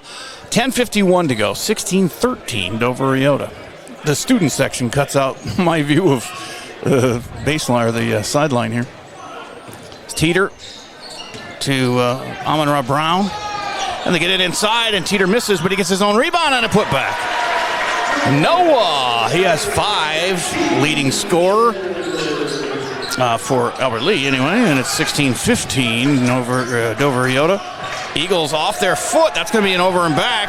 Yeah, they got it. It was Desmond Smith who got to it first, though. Kahn puts the shot up. He misses. Well, he's overshooting. He's got to just lighten up the touch. Maybe use the glass a little bit. But back the other way. We have a travel on Eagles. Their 6th turnover. And 16-15, we can take the lead on this possession with 10-11 to go, first half. Both these teams need to settle down. Yeah. Wow, they're amped up. Very much so, as up the court comes Desmond Smith. Gets it to Teeter. He's got Kahn prowling. Amon-Ra Brown has it now on the wing. Takes his guy down to the blocks. Takes the shot too hard, but rebounded and put back in for Marquise Jeffers Joseph, his first points of the game. And that gives us a lead, 17-16, but quickly back the other way. They miss on a layup, but they get the rebound. It's blocked out of bounds by Kahn. Still Eagle ball, but that was nice. Sent that one right over to Dave Langerud, standing in the corner there. He gathered it up pretty nicely there. Kahn, I believe, last I knew, was heading to Winona State to play. Yeah, that's what he said. I had him on the pregame. Yep, he's going to play football, he said. Yep. So good for him, as he was our leading receiver this year. And a good defensive back, too. That's a miss from 3, but they get their rebound again. Boy, we got to get some rebounds defensively, because we're giving them way too many chances, and they keep missing. So it's not hurting us too bad yet. Back the other way. Kahn, open 3, takes that. Bingo! There's the first 3 of the year. Carter Kahn with 5 points. And a timeout. Dover EYOTA with 9:19 to go in the first half. 20-16. We've had as much as a 5-point lead. Right now it's 4 on AlbertLeeLive.com. We're hiring. The Albert Lea Bus Company is looking to add additional bus drivers and monitors to its team. This is ideal for retirees, parents, or anyone looking for supplemental income. No experience is necessary, with paid training and a sign-on bonus of $1,000 after 6 months. With a flexible work schedule, you can drive when it works for you. Give us a call or head over to our website today.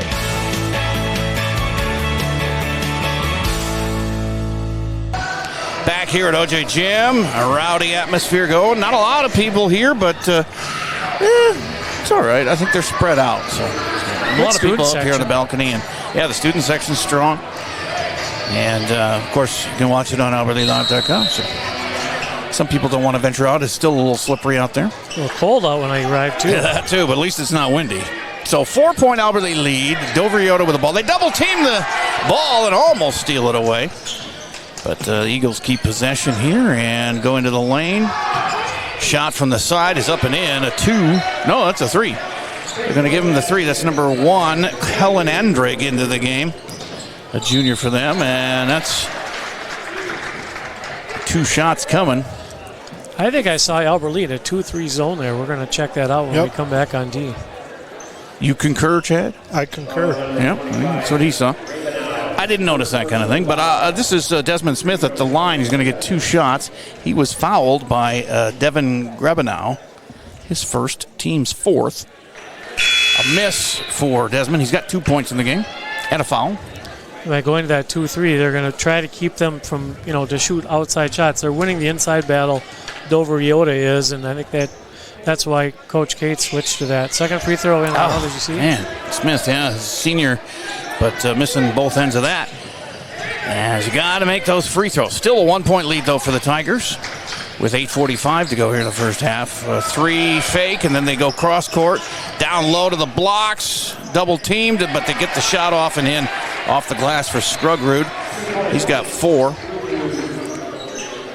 And 8.5 remain here. It's 21-20 Dover EYOTA. Noah gets it into Kahn. Carter backs out a little bit. 3-point land, but they swing it around. Smith. Now Jeffers Joseph drives in and puts one off the glass nicely. He's got 4. And we get the lead back by 1. 22-21 with 8:08 to play. Eagles. Perimeter right now as we're back to the man-to-man, throw out to the far wing, and they try to get down low, but that doesn't work. Boy, there's some good defense going on out there. They're not able to get down underneath, but they're going to have a push foul out front on Desmond Smith, his 2nd, team's 8th. So it's 1-1s from here on out for Dover EYOTA. Into the game for Albert Lea, Brody Rassler, number 3. He replaces Desmond Smith with his 2 fouls. He'll sit. Shuey also on the bench with 2 fouls. So Teeter, Kahn, Rassler, Jeffers Joseph, and Amon-Ra Brown on the floor for the Tigers here with the free throw to tie it. Missed. But they get the rebound. Boy, that number 21 is pretty good. That's Scrugrud. And they hit a 3 from Owen Wallace. His first points of the game gives Dover EYOTA the 2-point lead. Well, maybe they call it a 2 because they only gave him 2. It sure looked like a 3. But I don't want to make up my own rules. Nice drive to the bucket. And 1 for Marquise Jeffers Joseph. He's up to 6. Leading scorer for Albert Lea. And he'll get 1 again. He's got the team in the lead, 24-23. Foul on Rowan Flaby, his first, team's 5th. They've got Luke Myers with 2 fouls. We have Shuey and Smith and Kermis with 2 each. And the free throw is made by Jeffers Joseph, so he's up to 7. And it's a 2-point lead, 25-23 Tigers. Dover EYOTA kicks the ball a little bit. No call on that. I thought that was illegal, but has to be intentional. Oh, okay. Drive to the hoop is good. That was Devin Grabenow. He's got 2, and it's 25-all with 7:06 to play, first half. Very competitive game here today, back and forth. And we're going to have a foul called out front. Number 13, I believe it was, Rowan Flavey, his second in a row. And 6th team foul, so it's 1-1 for both teams the rest of the way in the half here with 6:59 to go. Tied at 25. And they have some substitutions come in, but Kahn will throw it into Teeter here once we get rolling again. See if we can break the tie. Teeter gets it to Jeffers Joseph. Tries to dribble around his guy, can't get there, gives it back to Teeter, and Noah feeds him underneath, but it was too far and out of bounds. That's going to be the 5th turnover on Albert Lea. Basketball 101 there, just a pick and a quick roll to the basket. When a pick and roll, you've got basically 1 second to get that ball into the hand of the roller, and that time it went just a little bit too far, went out of bounds, but it was a well-executed play. Shuey back in, replacing Jeffers Joseph. And 25-25 tie with 6:38 to go in the first half. Eagles, again facing now, I guess it's back to a zone defense, but that one goes up and in. Oh, and he's going to call a foul and a offensive foul. They gave him the points. Yeah, it's after the shot. Who made that one? I didn't even see. Was it 0? I'm going to give it to him. Could be a 1-on-1 on the other end. Yeah, should be. Well, yeah. 27-25, Dover EYOTA now with 6:30 to play.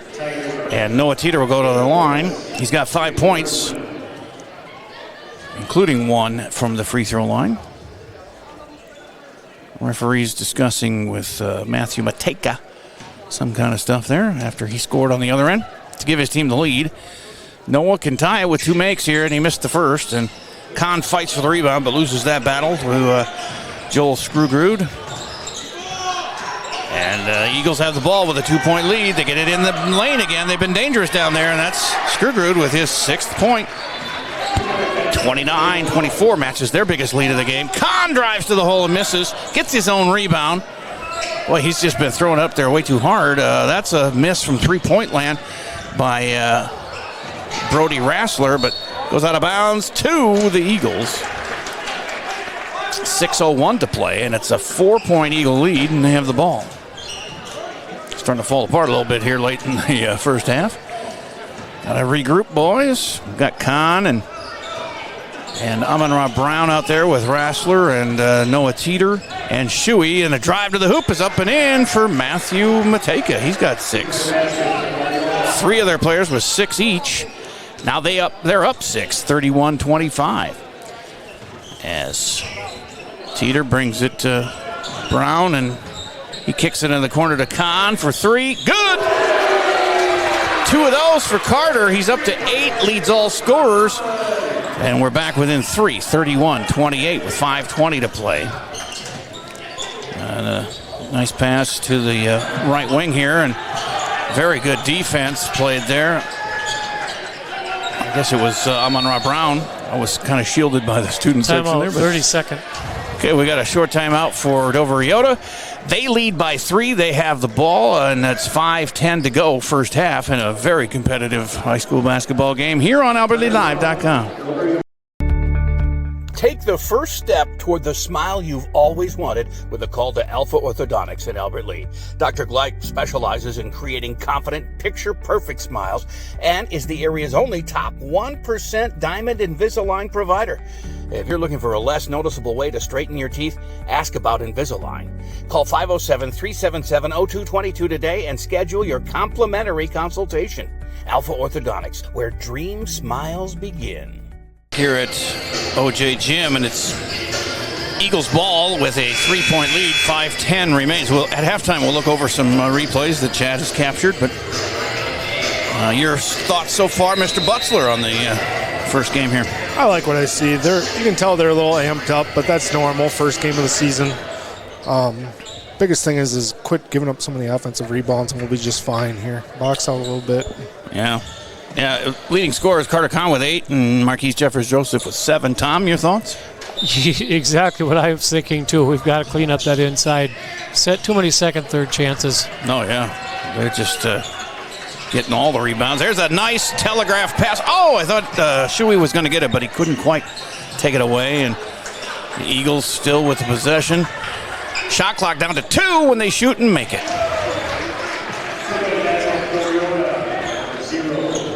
And that's 8 for Matega. He's their leading scorer. Kahn is our leading scorer with 8. Teeter has it. We're down 5 with 4:40 to play. And Noah goes down baseline, then kicks it out to Shuey. He's going to drive, then tries to turn around and give it back to Teeter, but it's stolen away, and that's turnover number 6 on the Tigers. By my count, which is probably wrong, but it's as close as I can come. There's a shot that goes around the world on the rim and out, and Elberly with a rebound into the corner to Rassler. And now we'll whistle. Shuey had it. He was fouled. He'll get a 1-and-1. And some substitutions ready to come in for Elberly. Desmond Smith is back in. Coming in for Amon-Ra Brown. Foul was on Jace Drilling, his first, team's 8th. Both teams with 8 team fouls. And a miss at the free throw line. Boy, we got to clean that up, too. I know it's early, but those are really important points when you can shoot with nobody in your face. Still down 5 and 4:08 to play. As the Eagles into the right corner. Nice bounce pass, but stolen away by Shuey. That is their 7th turnover. And down the other way, Noah into the lane. Tries to outmaneuver his guy, but he's going to be called for the offensive foul. That is the second one on Noah. Still down 5, Tom, with 3:51 to go. Yeah, that time he's leaned in with his shoulder to create some space. Sometimes you'll see that not called, but that time it did get called. From the ref at the mid-court stripe, so I don't know how well he saw that, but always defer to the refs. That's thrown away by the Eagles, their 8th turnover. Here comes Noah the other way, and into the lane, draws a foul, blocking foul, and he put the basket in. Does it count? Should have been a continuation. The ref hasn't said anything, but yes. So Noah's got 7, trying to get to 8. Foul was on Luke Myers, his 3rd. That's good. Starter on the bench with 3 fouls for the opposition. He's got 4 points in the game. Waiting as Teeter at the line. Down 3, 3:38 to go in the half. Now down 2. He drained that one, barely moved the net. And he's got 8 to tie Carter Kahn for scoring supremacy on the team. Rassler goes out, as does Desmond Smith. And Jeffers-Joseph is in there with Kahn. Teeter. Amon-Ra Brown. And who's the other, who's the pink shoes guy there? Is that, that's number 4 back. Cooper Kermis is back in the game. So, 2-point Eagle lead with the ball and 3.5 to play in the first half. Well, they're keeping them way out front. Nice defense by Kermis, who gets it to Brown, who takes it all the way in, and he's fouled and missed the shot. He's mad at himself, but he'll get 2. Amon-Ra Brown, no points yet. Sophomore. He and Titus Hartman are the youngest on the team, both sophomores.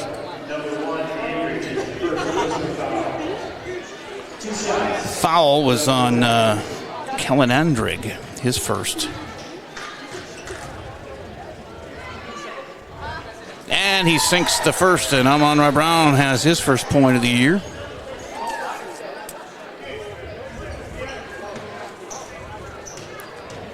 2 dribbles, 2 more dribbles, and he fires it.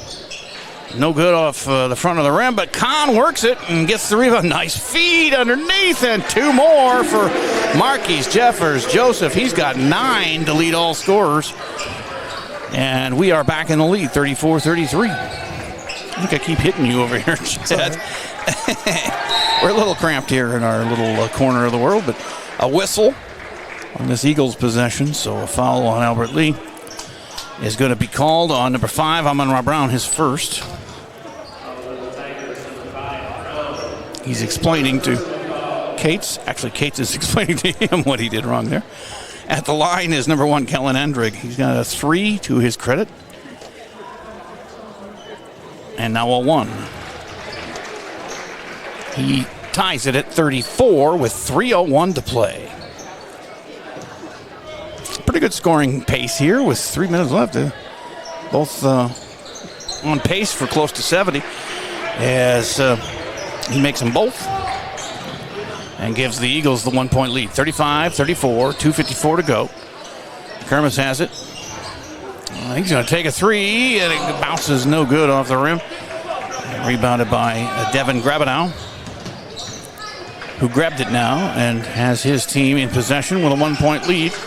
They feed it in the lane, and that's up and in. Boy, that guy, got to get maybe more than one guy on him. He's got 8. That's Joel Skrugrud. They're junior, 6'4". Out on the wing and driving into the lane and taking a shot there and missing was Jeffers-Joseph. Eagles back the other way. Up 3 with 2:17 to play. Shot off the glass, no good. They get the rebound, though. Skrugrud, as they pass it around, that's a 3, no good. Rebounded by Kermis. Got a score here, boys. 2:02 to go in the half. Down 3. Kermis takes it coast to coast. It gets it blocked. And another turnover on the Tigers. That's the 7th. Back the other way. Blocked there, too. As Marquise got up and, boy, he's got some hops. Yeah, blocked that one out of bounds. They get him for the foul? They got him for the foul, yeah. Oh, man, I thought that was beautiful. But that's his first, so no real harm done. As they have a 3-point lead, the Eagles, here with 1:53 to go. That's 10, more than 10 fouls on both teams, so I don't think they go any harder than that. That's on the scoreboard anyway. As misses the first one, does Jace Drilling. Kermis goes out again. So we got Kahn, Teeter, Brown, Jeffers-Joseph, and Rassler's back in, number 3 for Tigers. Brody, one of the seniors. And he missed them both. And come back the other way, Noah Teeter. Down 3. 1:47 to play in the half. He muscles one in, does Noah. And he's got 10. Leading scorer in the game. Down by 1 now, the Tigers, as the Eagles man open underneath. But he passes it out for a 3 on the corner. Misses everything. That's an air ball turnover. They're 9th as on the other end, Jeffers-Joseph finds an opening, missed the bunny, but a putback for Amon-Ra Brown, who's got 3. And now we've got the lead back, 38-37, Tom. That's a pace, Albert Lee, I think we would really like to have. Just get it and go. Yeah. Got 2 quick guards out there. As they drive through the lane, that boy, he's a good player, that 0, Matthew Matichek. He's got 10, tying Teeter with high scoring honors in the game.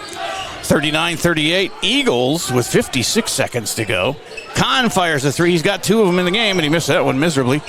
That went underneath the rim as Eagles come back the other way with their 1-point lead. 42 seconds, and it's stolen away by Kahn to Brody Rassler to Kahn, and an easy put up and in. Kahn's got 10. And we're down to 30 seconds left, so no shot clock left here in the first half. 1-point Albert Lee lead. Boy, that guy's right at the line. He's quick to almost over and back, but it's stolen away anyway by Albert Lee. All the way in, and he's fouled. That is Marquise Jeffers-Joseph going to be going to the line there. He is so fast. Kellen Endrig, his second foul. Yeah, speed, and he can jump out of the gym. he just anticipated that pass so well and gets rewarded. A couple free throws here. Well, he's got 9 points. He can tie. He does tie Teeter and Kahn for high scoring honors for Albert Lea. Those three guys, 10 each.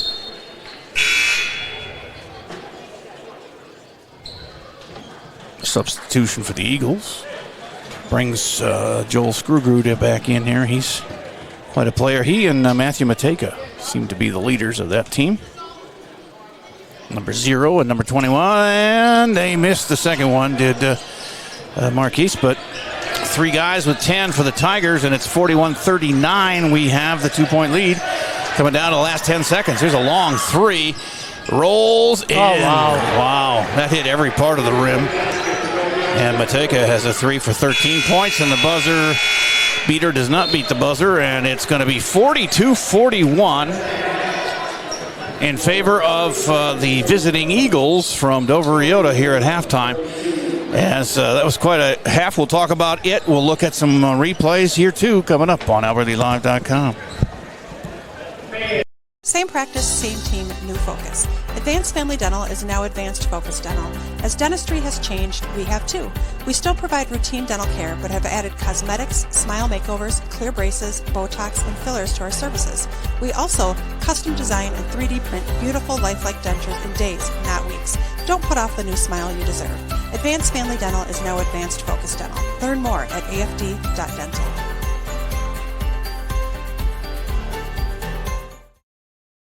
Stay up to date on Tiger activities by following Albert Lea Live on social media. See what's on tap for the week and check out daily game day graphics to always know what's happening. You'll also get fast updates of game postponements and cancellations.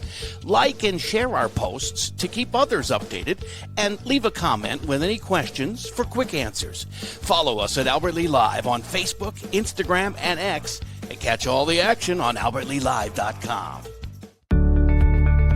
Take the first step toward the smile you've always wanted with a call to Alpha Orthodontics in Albert Lea. Dr. Gleich specializes in creating confident, picture-perfect smiles and is the area's only top 1% Diamond Invisalign provider. If you're looking for a less noticeable way to straighten your teeth, ask about Invisalign. Call 507-377-0222 today and schedule your complimentary consultation. Alpha Orthodontics, where dream smiles begin. GT Window and Door of Albert Lea is the 2025 Albert Lea Tribune Reader's Choice for Best Window and Siding Company, and they were also voted Best Contractor. Every vote is a reminder of the trust you place in their team to take care of your home, your family, and your investment. GT Window and Door and Gutters by GT are proud to be a local business serving local people. Call 507-320-0575 and get their team working on your next project. See some examples of their work at gtwindowanddoor.com. Hungry? Hy-Vee Market Grill is better than ever with classic favorites and mouth-watering new menu items. We've got breakfast sandwiches worth getting out of bed for, made from scratch omelets. And let's do lunch. Try our delicious sandwiches, fresh salads, and the juiciest burgers around. Whether you dine in, get it to go, or have it delivered, the best breakfast and lunch is at Hy-Vee Market Grill. Mr. Sandless in Albert Lea refinishes any kind of floors without sanding. Guaranteed adhesion, guaranteed satisfaction, best warranty in the business. Outdoors, they'll refinish decks, fences, furniture, concrete, and more. Any type of floor indoors like tile, slate, laminates, concrete, asphalt, ceramic, and more. Call local Mr. Sandless, Troy Irvine at 507-391-9100 or check him out online, MrSandless.com. No matter what business you're in, it's hard to find someone to keep your business clean. ServiceMaster by IETS Janitorial Services cover everything from floor care and carpet cleaning to general cleaning, windows, and power washing. When you're in need of janitorial cleaning services, demand the yellow van. Call ServiceMaster by IETS today. Demand the yellow van. Call ServiceMaster. Back here, Albert Lea High School, OJ Gym here. Ori Durley, very deserving, get this place named after him. And so we have the OJ, we have the Gus, and we have the Roy. We do games from around here. But Chad Butzler is my producer, and you have captured some replays, and then we'll have Tom give us the top scorers in the game here. But let's run through some of your plays you got. On Desmond board Smith there, getting his quickly first up bucket court. of the Here comes season. Desmond Smith. Nice little Shot and line up and side in. step. We got Noah Teeter getting in on the action with a and one.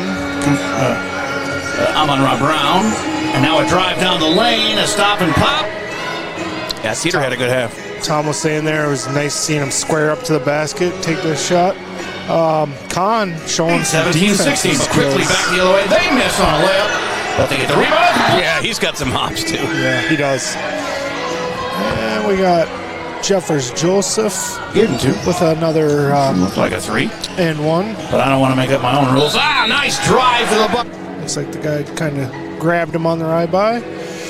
Khan hasn't lit it up from 3 points, but he did have 1 He kicks really it in the corner to Khan for 3. Good. Nailed it. Yeah, he made 2 from 3. 2 of those for 10 and a half. So. Then some unselfish pass play here from Khan. No good off the front of the rim, but Khan works it and gets the rebound. Nice feed underneath it. That bounce pass, that's a lost art right there in a lot of cases. But yeah, so we are at half. 1 point, Dover EYOTA lead, 42-41. And Tom Jones, what do you got for scoring here? Well, take a look at the Albert Lee side of the ledger here to start the halftime. Carter Khan, 2 threes, 2 field goals, total of 10 points. Tied for the lead with 2 other Tigers. Noah Teeter has 4 field goals, 2 free throws, total of 10 points. Marquise Jeffers Joseph has 4 field goals, 2 free throws, again 10 points. So 3 Tigers are double figures already. We also have 4 points coming from Cooper Kermis on a field goal and 2 free throws. Amon-Ra Brown, he has a 1 field goal, 1 for 2 from the line, total of 3 points. And 1 field goal coming from Easton Shuey, and 1 for Desmond Smith. Add it all up, you get 41. On the other side of the ledger, 14 points. Majeka, I guess, is that how we're saying that? 14, Mateka, yeah. Yeah, 14 points. He's the one that's been really impressive, both inside and outside, for Dover EYOTA, leading the way. Both teams, 14 points. I've got Andrig with 5. I've got Luke Meyer at 4. Owen Wallace with 2. Jace Drilling, 3 field goals for 6. 4 field goals from Joel Scrunkrud, I guess, or however we're saying that. 8 points, and 2 points from Grebenau, 2 points. So we said it before the game. There's a lot of long last names here for Dover EYOTA to try to pronounce on the fly here, but it's been a very evenly played first half. And you called it, though, a high-scoring affair. 42-41, they're on pace for over 80 each, so that's, One of these teams will end up with 90. You can mark it on your note here, because I think the second half we're going to start seeing these shots go in that we didn't see go in early on. And especially Khan, 2 threes. He's had a couple that weren't even close. I know. We got to get him going, and we've got to do it. We got to get that inside rebounding. And we're a big team, but we're not a huge team. And when I say that, we've got a lot of kids that are 6'3", 6'4", but we don't have that 6'7", 6'6" bruiser inside to throw bodies around. And we saw the little change-up on made baskets, dropping into a 2-3 or a man-to-man, whatever Albert Lee was doing. And I know Harrison quite well, and he's not a guy that really likes to do a lot of man-to-man, but I think he realizes that inside game is getting controlled so much by Dover EYOTA on their offensive end that he had to try to force more of an outside shot. And then you saw number 0 out there just pops a couple long ones, and they've been running him high with a pick and roll at the top of the key a little bit too. And so it's been a real good chess matchup early on in the game here between both coaches. I think very well coached on both ends, and it's just a matter of we got to start putting the ball in the basket. Well, for as much as we were fouling early in the game, we didn't end up with too many. They got 4 guys with 2 fouls each, which isn't horrible. Cooper Kermis, Noah Teeter, Easton Shuey, and Desmond Smith with 2 each. Amon-Ra Brown has 1, and Marquise Jeffers Joseph 1 foul. They do have 3 on Luke Myers, one of their starters. He's got the 4 points, but they also have 2 on Kellen Andrig and 2 on Rowan Flaby, with 1 each on Screwgrud, Grabenow, and Jace Drilling. So nobody really in any foul trouble except for maybe Myers with his 3. But let's take a break here, and we'll come back and talk about the section. It's a 15-team section we're in Section 2, Class AA. Do we have a second break for the half coming up here on AlbertLeeLive.com? It's the simplest expression. Smallest thing that changes everything. A smile. An upturn of the mouth. A brightening of the eyes. So easy. Making this the house with the best snacks. Kidless for the night. Like you're 20 again. A smile lights it up. Understands it all. Apologizes. Makes everything okay. And welcomes unconditionally.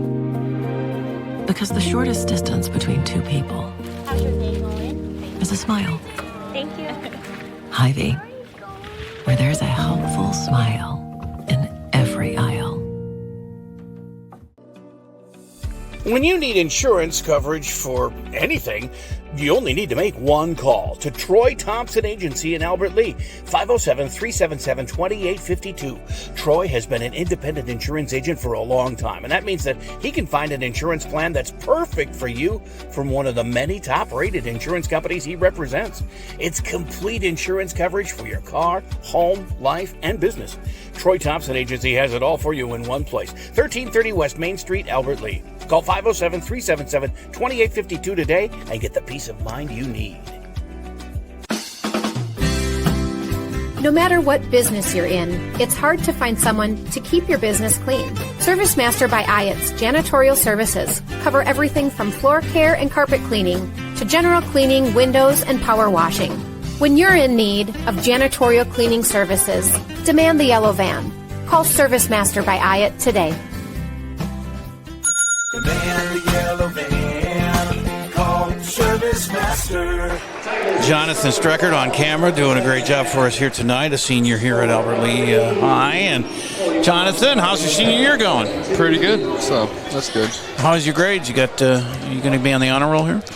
Hopefully. I haven't checked in a hot minute. Oh, sure. I had My girls are constantly checking their grades. I had an opportunity to talk in a class about business and real life, I guess, and Jonathan was an outstanding student in that class. Yeah, I don't doubt it. He's good for us, too. And we're going to miss you next year. When you can still come back and do games with us if you want to. Here's a shot to open the second half. Yeah. Mason Addicks hopefully going to do some wrestling events for us here this year, and he graduated last year. So that was a missed three there by Jeffers Joseph, and now it's out of bounds for. Oh, we got a foul called on Carter Kahn. No, it's not Carter Kahn. It's Shuey, his third. I wish it would have been Kahn. It would have been his first. But Easton with three. Might have to get him out of the game soon as Dover EYOTA with a 1-point lead in the ball. Opening minute of the second half. Season opener here for both clubs. As the Albert Lea girls have hit some hard times early on with an 0-2 start, but the boys, everybody was pointing to this class as being one of the saviors, and they start out with 2 the other way for Scrugrud. He's got 10. 44-41. Albert Lea passing, nice, cross court, up and in. It's nice use of the glass from Jeffers Joseph. He's got 12 to lead the Tigers. Long shot misses for Dover EYOTA, but Scrugrud gets the rebound. Guarded by Kermis out there, and he gets it down to the baseline. A floater, and that's Rowan Flaby, his first points of the game. 6-foot junior. He gives him a 3-point lead, and Tigers are going to have to start scoring as Noah has it. Back to Marquise, and then in the corner for a 3, missed by Cooper, and the rebound is going to be a foul on Albert Lea. I think they got Shuey. If it is, it's his 4th. He's walking right to the bench. No, it was Kahn. I was going to say, I think it was Kahn. Yeah, he got the push in the back. Well, Shuey just walked to the bench there, but he's got the 3 fouls. But yeah, they had a substitution at the mid-court table there. All right, I was looking for the culprit, and we finally found out when it was Kahn. It's his first foul, and it's a second team foul on Albert Lea here in the second half. Still no fouls on Dover EYOTA. Just a minute and a half in. As they dribble around, get it out in the corner, and then a few dribbles in. Shot misses. Kermis rebound. Outlet to Kahn. Looking. Fires it backwards to Brown, who gets it to Kermis. Into Brown. He kicks it out for Marquise. Noah's got it. Kahn's wide open in this corner. Nobody's even on him, but they didn't see it. Now they get it over to Marquise, and he took steps. He's got that little shuffle. He's going to have to knock that off. They'll call it almost every time. Looked like we saw 1-3-1 out of Dover EYOTA that time. We'll keep an eye on that. Okay. As they get it into the front court to their Mr. Basketball Matthew Materik. Oh, the nice spin on that one for Rowan Flaby. He's got 4 all in this half. Got his team a 5-point lead. Kahn, near corner, goes cross court to Marquise, who takes the 3. Good! Jeffers Joseph has 15 to lead all scorers. And a timeout is called. It's 48-46, Dover EYOTA, and a timeout with 15:31 to go here on AlbertLeeLive.com. Mr. Sandless in Albert Lea refinishes any kind of floors without sanding. Guaranteed adhesion, guaranteed satisfaction, best warranty in the business. Outdoors, they'll refinish decks, fences, furniture, concrete, and more. Any type of floor indoors like tile, slate, laminates, concrete, asphalt, ceramic, and more. Call local Mr. Sandless, Troy Irvine at 507-391-9100 or check them out online, MrSandless.com.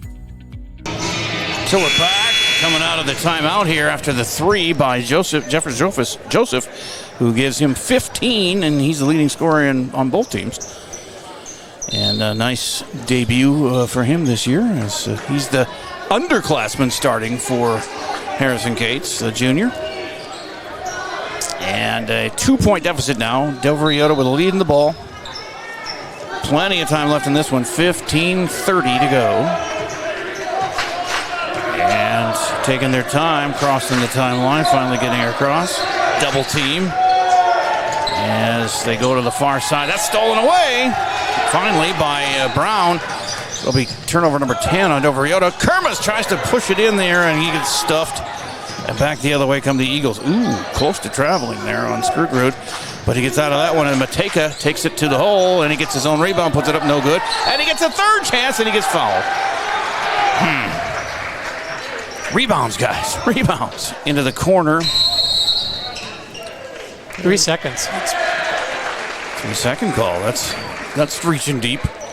You don't see that much anymore. No, that was on Cooper Kerma, especially with the shot clock today in high school basketball. Yeah. You don't see that often. Brief interruption, but we're back. I have him for 9 turnovers, Albert Lea. Might be a little low, but Teeter's going to come right back in. And on the other end, his counterpart, Jace Drilling, number 10, goes walking right in. Close to a travel, but he did get the bucket. He's up to 10 points, and it's now a 7-point Dover EYOTA lead, their biggest of the game. As they're starting to pull away here, and Tigers got to get some scoring going. There's a pass into the lane, and Kermis puts one up and in. He'll get one. Cooper with 6 in the contest. Senior, 6'5". He's the tallest dude on the team. Just a nice kiss off the glass for Cooper that time on a hard turnaround on the going baseline, and he gets rewarded, have a chance for a 3-point play here. And their starter, Rowan Flaby, with 3 personal fouls. And there's 2 team fouls on them. We still have 3. Cooper completes the 3-point play. He's up to 7. It's 53-49, Dover EYOTA. Eagles ball, 13:15 to play. Very nice competitive basketball game to open the season with. Floater in the lane and a foul called on Albert Lea. Kermis? I'm guessing. Nope, it was not. It was Jeffers Joseph. There you go. It's his second. No, they call it on Desmond Smith, his third. And Kermis traveled. Cooper, that's the 10th turnover for Albert Lea, and they're down 7. Timeout is called. Full timeout. It's 11:24 to play, and 60-53 Eagles. Tigers have got to get it going here when we return on AlbertLeeLive.com. GT Window and Door of Albert Lea is the 2025 Albert Lea Tribune Reader's Choice for Best Window and Siding Company, and they were also voted Best Contractor. Every vote is a reminder of the trust you place in their team to take care of your home, your family, and your investment. GT Window and Door and Gutters by GT are proud to be a local business serving local people. Call 507-320-0575 and get their team working on your next project. See some examples of their work at gtwindowanddoor.com. Before you said? It's knocked us off twice, yeah. All right, well, we're back here. Sorry about any transmission problems you were having here, but we're on now. As Dover EYOTA has opened up, they're tied for their biggest lead of the game, a 7-point stone. It's getting tougher and tougher to catch them. You know, they're going on a run. We're answering the run. It just seems to be like it'll be 6-7, then it'll be down to 1 or 2. If Dover EYOTA can get 12, 14-point lead, I can't see them not being able to get a win down the road here. Albert Lea's got to get ahead, and with 11:24 to go here in the ball game. Well, they've gone to the zone defense again, 2-3. It might be a 2-2-1. I don't know. Let's see what they do this time down. It's 11:24 to go here. Eagles ball up 7. It's back to man-to-man on the defense for the Tigers. As they get it to the wing with Andrag and then swing it around the other way. Free throw line, no shot. Driving, probing into the right side. Taken away by Kermis, just stole it. And now he gets it to Kahn. And he puts it up on the left side, misses. Kermis misses, gets his own rebound. How can there not be a foul there? But he got it. Finally, the third try for Cooper, and he's got 11. To draw us to within 5. Missed shot for the Eagles, goes out of bounds, and he says it's Tiger ball. I would have said the other way, but I'm no referee. I'm the referee, and I said it was the other way. It looked like Albert Lea tipped it. Sure did. I got 2 referees surrounding me here. Chad did what? Football, basketball, softball. Yeah. And softball. What are your sports, Tom? You name it. Lacrosse? No. Or hockey. I think I could do a hockey. Up and in for Kermis. He's on hot. a roll. Yeah. Get him the ball. He's got 13. Feed him. Yeah, 6'5". Just feed it into him. And we're within 3 now with 10:22 to play. As shot from 3-point land misses for the Eagles, and Noah ends up with a rebound. Bodies hit the floor, including Kermis. So they'll have to do this one without him, although he's coming now down the lane. And Teeter to Smith. Out inside, and a shoey. He put it up and in, and he's fouled. On the floor. So they're going to say no bucket. No bucket. Okay. Just a good example for our viewers at home that play basketball. What the lost art, you talked about lost art earlier on the bounce pass, the head fake. Oh, yeah. Everybody wants to block shots. They see it in the NBA. They see it in college. Albert Lea got him up in the air, and he came down on him before the shot was attempted. But that's a good example of the effectiveness of a head fake. Sure. Yeah, they got 3 team fouls. We have 4. Still 10:01 to play. 60-57. We've cut it to 3. Chance to get it down to a tie here with a made 3. Kahn is going to inbound it as Shuey sits. And we've got Cooper Kermis in there, as well as Amon-Ra Brown and Desmond Smith. Into Kermis in the lane, and he kicks it out. And they kick it over to Kahn for a 3, and it bounces high and no good, but Kermis gets a rebound, turn around, put back in. He is rolling now. He's up to 15. And he ties Marquise Joseph with a high scoring in the game with Mateka as well of the Eagles. All 3 with 15. That goes out of bounds, but still Eagle ball. We talked about it on our halftime show amongst the 3 of us that Albert Lea needed to get tougher inside. Mm-hmm. And that's Cooper's answered the call here. He has. As it is a 1-point advantage Eagles, and they have the ball here with 9:28 to go. Oh, foul there by Smith. He pushed him as he went past him. It's going to be 4 on Desmond. He's a senior, not a starter, but senior 5'8" guard. He's coming out, and in comes Amon-Ra Brown. I think I said Marquise Jeffers Joseph was Amon-Ra Brown earlier, but they're both in the game now. With Kermis, Noah Teeter, and Carter Kahn. I wonder if Carter Kahn's related to Dee Dee Kahn. You remember her, Tom Jones? I do not. She was on like Laugh-In and Love Boat and all those other shows. I don't think she ever had a show of her own. Quick foul. Comic actress. Yeah. On Kermis picked up a quick foul. They're calling it tight. You got to keep your hands in. And for Cooper, that's his third. Team's sixth. So they've put Dover EYOTA in the bonus here for the remainder of the game here. 9:24 to go. Out goes Jeffers Joseph. In comes Shuey again. As they get the inbounds. And Dover EYOTA up one with the ball. Shot from the three is missed. And Shuey gets the rebound. And he outlets to Kahn on the far side. And back to Shuey. Inside to Kermis. And he's fouled. That's number 0, Matthew Matega, his first foul. But it's their fourth team foul. And you got 2 shots coming from your hottest player right now, Cooper Kermis. You just love that pass. Just a rocket pass into Cooper. Good hands that time.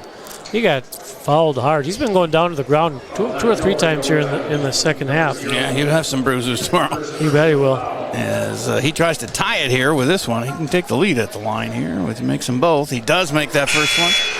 He's the high scorer in the game with 16. And I always talk about hockey being a rough sport, but basketball is the number one injury sport. So it is very physical, yeah. It is. Back into the game is Jeffers Joseph for Noah Teeter. He missed the second one, so it's still tied, but he gets the rebound. He ends up with it. Kermis does, and he puts it up. No good. No foul call. A little physical there, but back the other way. Tied at 60 with 9 minutes to go. As Mateka goes down on the baseline, Kahn is on him, and he finds a way to get it up and in. And he now has 17 to lead all scorers. Kermis has 16, and Jeffers Joseph with 15. Crossover. Jeffers Joseph almost made that one. Shuey gets fouled. He'll go to the line for 2. Easton has 4 points. Can add to that. And it looks like what they called it, 21. Joel Scrugrud, his second. 15 foul on them. As Easton, 6'2 senior, puts it up and in. 5 for Shuey. Noah right back in here, replacing Kermis. Deserves a little break, but not too long there, Cooper. Oh, that's in and out. On great box out. There. Yeah. Dover EYOTA ends up with it now. 62-61 lead for the Eagles and the ball. 8:30 to go. They working around to the far side. Fadeaway jumpers in. The Scrugrud guy is pretty good too. He's got 14. And it's a 3-point lead with 8:20 to play. As Jeffers Joseph and Amon-Ra Brown pass it around on the top of the key. They get it to Shuey. He stumbles going into the lane, kicks it out to Kahn, gets it to Noah, misses the 3. Barely hit the netting on that one. 8 minutes to play. 3-point Eagle lead and the ball. They've led by as many as 7. We've led by as many as 5. And right now, a 3-point Eagle lead. There's a 3 shot. It's good. Devin Grebenow is up to 7, and he gives his team a 6-point advantage with 7:44 to go. Noah to Jeffers Joseph in the lane. He kicks it out for Amon-Ra Brown for 3. That's off the rim, no good. Rebounded by Jace Drilling of the Eagles. Eagles all coast to coast and gets fouled. Missed the shot, but he's going to the line. That's Kahn, his second foul, and already in the bonus, but he's going to get 2 on this one. So Kermis coming right back in for Kahn after a free throw here.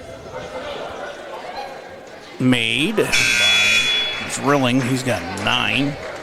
Checking in for the Tigers, number 4, Cooper Kermis. He's not going in for Kahn. He's going in for Amon-Ra Brown. Kermis is. We need him in underneath. And he's got 3 fouls, so he does watch himself a little bit, but he's the physical man we need under there. Kahn with a behind-the-back pass to Jeffers Joseph, who gets it ahead to Shuey, and it's knocked out of bounds. And he first was going to say Eagles, but now he says Tiger ball. Down 7. Got to get some points in there, boys. Teeter inbounds to Kahn. Shuey cutting around, not open enough to get the pass. Teeter's got it out front. Kahn on the wing, takes the 3. Score it! His third 3. He's got 13. Cuts the lead to 4 with 7:06 to play. Down the lane there, big guy. Mateka has a charging foul. Good, that's his second foul of the game. And both teams now in the bonus from now on for 7:02 left in the game. As Jeffers Joseph brings the ball up and gets it over to Teeter. Dribbling out front, he was fouled. A little hand action on Scrugrud, his third personal. And a 1-and-1 coming for Noah Teeter. I'd really like to see him go back to the paint with Cooper down there. He's got position. I'd like to see him give him the ball down there. Most definitely. It's been working. That's how we worked our way back into it after we were trailing by 7 before. Teeter has 10 in the game. Makes that one for 11.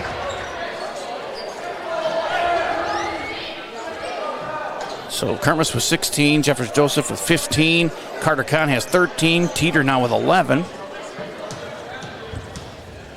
It's hard to believe we're behind with all that good scoring. As Teeter makes it, he's up to a dozen. 68-66 with 6:50 to play. Eagles with a lead in the ball going into Mateka. Gets it into the corner to Scrugrud. Guarded there by Shuey. Out to the top of the key. Those two are their big guys. They just keep passing it back and forth. And a 3 for Mateka. Gives him 20 in the ball game and puts his team back up by 5. Down to under 6.5 to go as Noah stumbles into the lane and gets fouled. He'll get 2 shots. And Scrugrud is trying to show the ref, I was standing straight up. You were moving, son. Teeter will go to the line for 2 free throws here. 12 points. That's 4 fouls on Scrugrud. Boy, get him out of there. That helps. Because he and Mateka are their 2 big players. They might have to take him out now with the 4 fouls and let him sit for a couple of minutes. They don't have anybody coming. And Teeter misses the first end of the 1-and-1, or the 2 shots. Now they take him out. Scrugrud comes out, and Rowan Flaby comes back in. So one of their big guns is on the bench with foul trouble. Noah, got to make your free throws, buddy. He makes that one. He's got 13 points. And the lead is 4, 71-67. Both teams in the bonus, foul-wise. And here comes Mateka. And he's a one-man show. Misses the shot. They get the rebound. Kermis ties it up. Jump ball is theirs. So next one will be ours, but I can't believe that's the first jump ball we've had all day. As Rassler comes in for Shuey. Brody's got to get his scoring stroke going here. He's scoreless. And a foul on the inbounds by Marquise Jeffers Joseph. It'll be his second. Harrison Cates across the way telling him, there's no reason to jump into him like that to try to get that steal 45, 40 feet from the basket. Give him some space. Let him set things up. Don't stop the clock and put him at the line. Drilling at the line here. He's got 9 points. And that one rolled in for him. He's up to double figures. 6'4" junior. 20 for Mateka, 14 for Scrugrud on the bench, and then 10 here for drilling. There are 3 guys in double figures. As Albert Lee has 4 in double figures. Must have some blood. Number 10 is Jace Drilling. He's the free throw shooter. This is why you shoot free throws in practice, because at this point you can bring anybody off the bench that's a great free throw shooter. I'm thinking he's a 100% shooter. Well, it's first game, so I don't know. But that's number 2, Luke Myers. He's a starter. And he's going to shoot the second one here. Got 4 points. 6'2" senior. Back end of the 2-shot foul. They lead by 5, and the lefty misses. And the rebound comes down to Brody Rassler, my neighbor, by the way. Lives a few houses down on, well, I won't give it a street. Here's Teeter. Gets it to Jeffers Joseph. Oh, and he thought that Kermis was breaking to the basket, and Kermis had stopped. So, turnover. A little one-on-one out in the driveway with you, Jay? Yeah, that's what he needs. Although their house is very nicely decorated for the Christmas season. Unlike mine. 72-67, Dover EYOTA. And they have the ball with 5:45 to go, so down to crunch time here. Trailing by 5.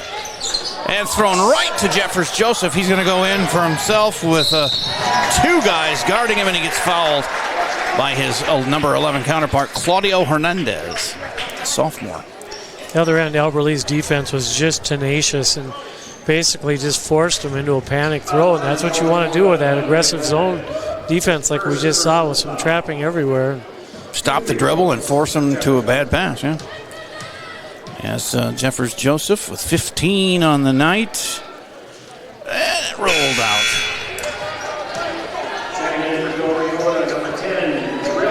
And into Shuey for Kermis again. Shuey, Rassler, Jeffers Joseph, Kahn, and Noah Teeter in the game for the Tigers as JJ puts one in. 16 for Marquise. And it's a 4-point game for Dover EYOTA with the ball, and 5:30 to go. Tigers showing 2-1-2 now. Yeah. On the backside, the shot rolls off, and the rebound is an offensive foul on Dover EYOTA. Going to go on drilling, I believe. Actually, I thought he pointed the other direction. Yeah, that's what I thought. But he's going to call it on Albert Lee. Wow. It's going to be on Jeffers Joseph's third. Or no. We always want to give it to him. It's Brody Rassler who ends up with a foul. His first. Both teams in double bonus the rest of the way. Yeah. Yep. Yeah, both with 9. 10 get you the double, so 2 shots. This is a 1-and-1, but after this will be 2. Are they asking now the scorers? Yes, this should be a 1-and-1, and they realize that now. But from now on, both teams will be shooting 2 every foul. As it's a 4-point game here with 5:22 to go. And Devin Grabenow at the line with 7 points on the night. Make it 8. 6'4" junior, non-starter. Chips in 8 off the bench. Got his team up 5, and he misses. And Jeffers Joseph with a rebound. 5:18 to go, down 5. As Shuey gets it to Brody, and Rassler passes to Noah, who's fouled before. Oh, they're going to count the shot. Wow. I was going to say it was before the shot, but he gave him the continuation on that one. And so Noah up to 15. And trying for 16. He'll try and get him within 2. The foul is on Flaby, his 4th. They're calling it 5 up on the board. Yeah, 5. He's done. Good. Now let's get that 21 out of there. He's got 4. You know, we both disagreed on that one, but there wasn't any barking from the bench. No, not at all. That's one way you can always tell. Teeter, missed that one, and a whistle right away. It's going to be on number 10, Jace Drilling. So earlier he had one that he could have got called a foul. The shooters actually got a little bit of protection when they shoot the free throw. Yeah, because they're vulnerable. And he was he gets on him right away. Right. And they caught him that time. So back to the line for Teeter with 15 points. Puts that one in. And gets us within 2 now, 73-71. And for Teeter, 16 on the night. And he made them both. He and Kahn averaged 12.4 a game last year, so both of them are over that mark in the opener here. Really a quiet 17 for Teeter, too. Yeah, I would say so. Down to a 1-point advantage, and the shot from the corner misses.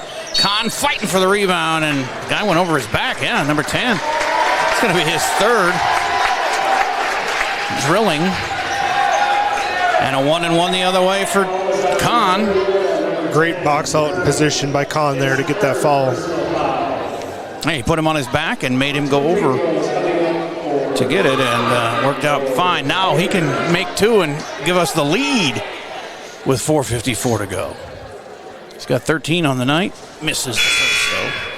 Got a feeling there's going to be some free throw shooting tomorrow with practice. I do a drill with my team, the 7th graders, that at the end of practice, you have to, everybody lines up, and if the first girl makes both free throws, I end practice early. Yeah. But if they don't, they have to go through everybody. They've done a lot of running. Second free throw goes in. Kahn's got 14, and he ties it at 73 with just under 5 minutes to play. Thrilling opener here for both clubs as a double team of the ball. They still hold the possession, and he gets in the lane, and guess who? Mateka, 22 for him. And they're back up 2, but a quick shot on the other side by Kahn. Air ball, but right there was Jeffers Joseph to put back 2. And he's got 18. Great job for him today. As back the other way, Mateka misses. Rebound, taken down by Desmond Smith. It's tied at 75. Albany going for the lead. Kahn gives it to him. 16 for Carter. 77-75 Tigers. I sense a timeout, but they're not taking it as they've lost their 7-point lead, and we're down to 4 minutes to go. This is Luke Myers with the ball, driving to the other side, puts one up and in. He's got 6 and ties it up at 77 each. As Desmond Smith brings it into the front court, gives it to Noah Teeter with 3:44 to go. Tied up at 77. Jeez, we could get to 90. Overtime, Jay. I predicted 90 there, that both teams might get there. Nice drive, but missed the shot. And then there's Jeffers Joseph. He missed the putback. Oh, he got elbowed to the face. And they're going to call the foul on Albert Lee first, but man, that's throwing elbows, dude, on drilling. And the crowd wants to see some of that called on him, too. That should be a foul on each of them. He threw the elbow. I don't know if you got that on replay, but no, I didn't. I saw it clear as day.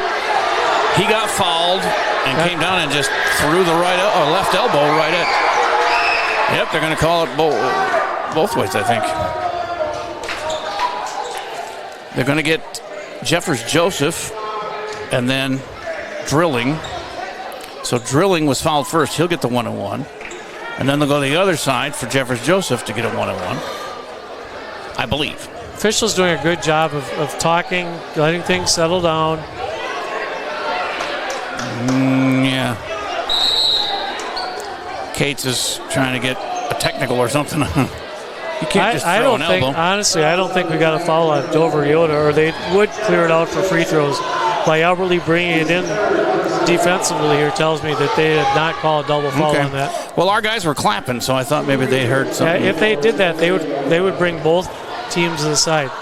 You wouldn't line up for free throws. Okay. Well, 3:29 to go. It's tied at 77, and at the line is Drilling. 10-point score. And the foul is the third on Jeffers Joseph. I tried to give him the third 2 times before, and I finally got it. As Drilling makes that one to take the 1-point lead. Claudio Hernandez is out, and in comes Devin Grabenow for the Eagles. Again, if you had that double foul, I believe it would end up being a jump ball after the free throws are shot. Yeah, it's probably. And they missed it, but they get the rebound, and it's Drilling that puts it in. 3-point play in effect. And they lead by 3 with 3:20 to go. Well, I guess you can throw elbows in this game nowadays. As Teeter fires a 3 and misses. Rebounded by Mateka. They're up 3 with the ball and 3 minutes to go. Pass inside to the other guy, Strugrud, and The blocking foul on Jeffers Joseph, his 4th. 2 shots coming. I like the physicalness of the Tigers here tonight. Something I thought they lacked last year when they were more of a run and gun type, but we're seeing a lot more of a half-court type set. Harrison Cates has called a timeout here. Full timeout. Very close, 80-77. Eagles with 2:59 to play. And free throws coming up here for DOVER EYOTA when we come back on AlbertLeeLive.com. We're hiring. The Albert Lea Bus Company is looking to add additional bus drivers and monitors to its team. This is ideal for retirees, parents, or anyone looking for supplemental income. No experience is necessary, with paid training and a sign-on bonus of $1,000 after 6 months. With a flexible work schedule, you can drive when it works for you. Give us a call or head over to our website today.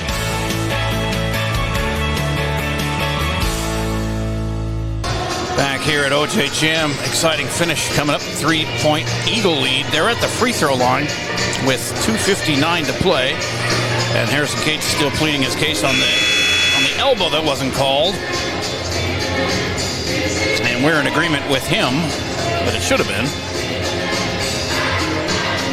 But what are you going to do? A lot of times you'll make that call. It's your call to address the bench with it. So you're getting ready to address the bench. Your elbow comes up. Your eyes are already gone over towards the bench in that 1 second. Sure. There comes the elbow, and you didn't see it. And that's where you hope the other 2 officials. But as an official, you're watching a certain area in a 3-man crew. You're not watching the whole game. You're watching your area. Very easy to not get seen. 80-77. You got Skruggerud at the line here, 14 points, shooting 2. Both teams in the double bonus. 2:59 to play. And that one rolls out, thankfully. Albert Lea down to 1 timeout remaining. So, and that's another factor with 3 minutes to go. Cates wanted to get something done with his guys shifting, but couldn't get their attention. And he made the second one, did Skruggerud. He's got 15. The lead is 4, 81-77. Shot goes up for Albert Lea. It's taken away by DOVER EYOTA. Here they come on the fast break. Kick it out. Right elbow in. Grabenow has 10. The lead is back to 6. 2:39 to play. Albert Lea gives it to Noah Teeter, and then to the corner to Kahn for 3. Bounces high off the rim, and a foul underneath. Going to go on DOVER EYOTA. Let's see which number they're going to call. DOVER EYOTA's celebrating. No, it's on Albert Lea. Okay. Instead of pointing the opposite direction and line up for free throws, he pointed at the baseline. It was on Cooper Kermis, his 4th. So 2 shots for drilling again. They lead by 6 to the Eagles, and they're going to have 2 shots here. It's starting to look a little bleak here with 2:27 to go, but we've come back from 7 down before in a hurry. That came back from 9 with 41 seconds to go as a coach one time. That's pretty good. I had a girl named Megan Miller out in Alden, hit 3 straight threes on inbounds. Wow. It was crazy. That's why you never give up, yeah. That's right. We went to overtime, lost in overtime. Here's the shot, and it rolls out. Stays at 6, but he'll get another try. He's grabbing out with 10 points in the game. Off the bench, the 6'4 junior.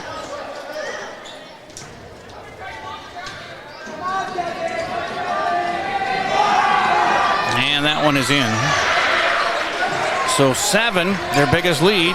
We've been there a few times, so we've come back and tied it and taken the lead a couple of times, but down to 2:20 to play. Kahn has it to Kermis at the right elbow. They're throwing it around like Globetrotters. Looking good. Nice passing. And a cross quarter to Kahn for an open 3.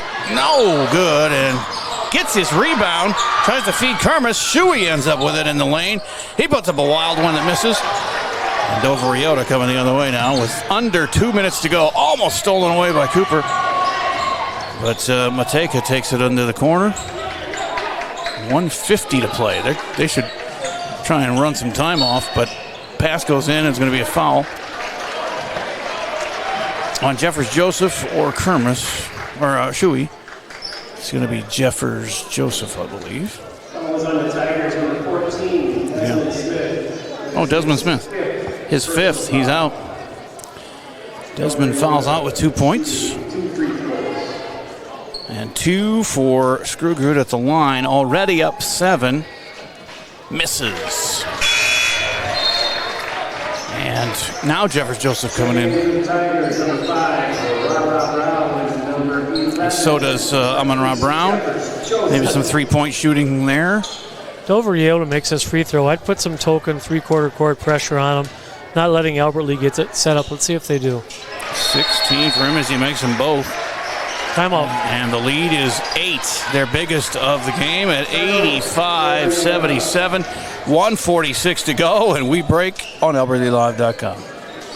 Your flu shot appointment is quick and convenient. You can just walk up when you're shopping or schedule an appointment, whichever works for you. Keeping families and communities healthy feels good. Visit your Hy-Vee pharmacy, get your flu shot, and earn a 20-cent fuel saver today. So, back here with last minute 46, down 8. Tom, what do we do?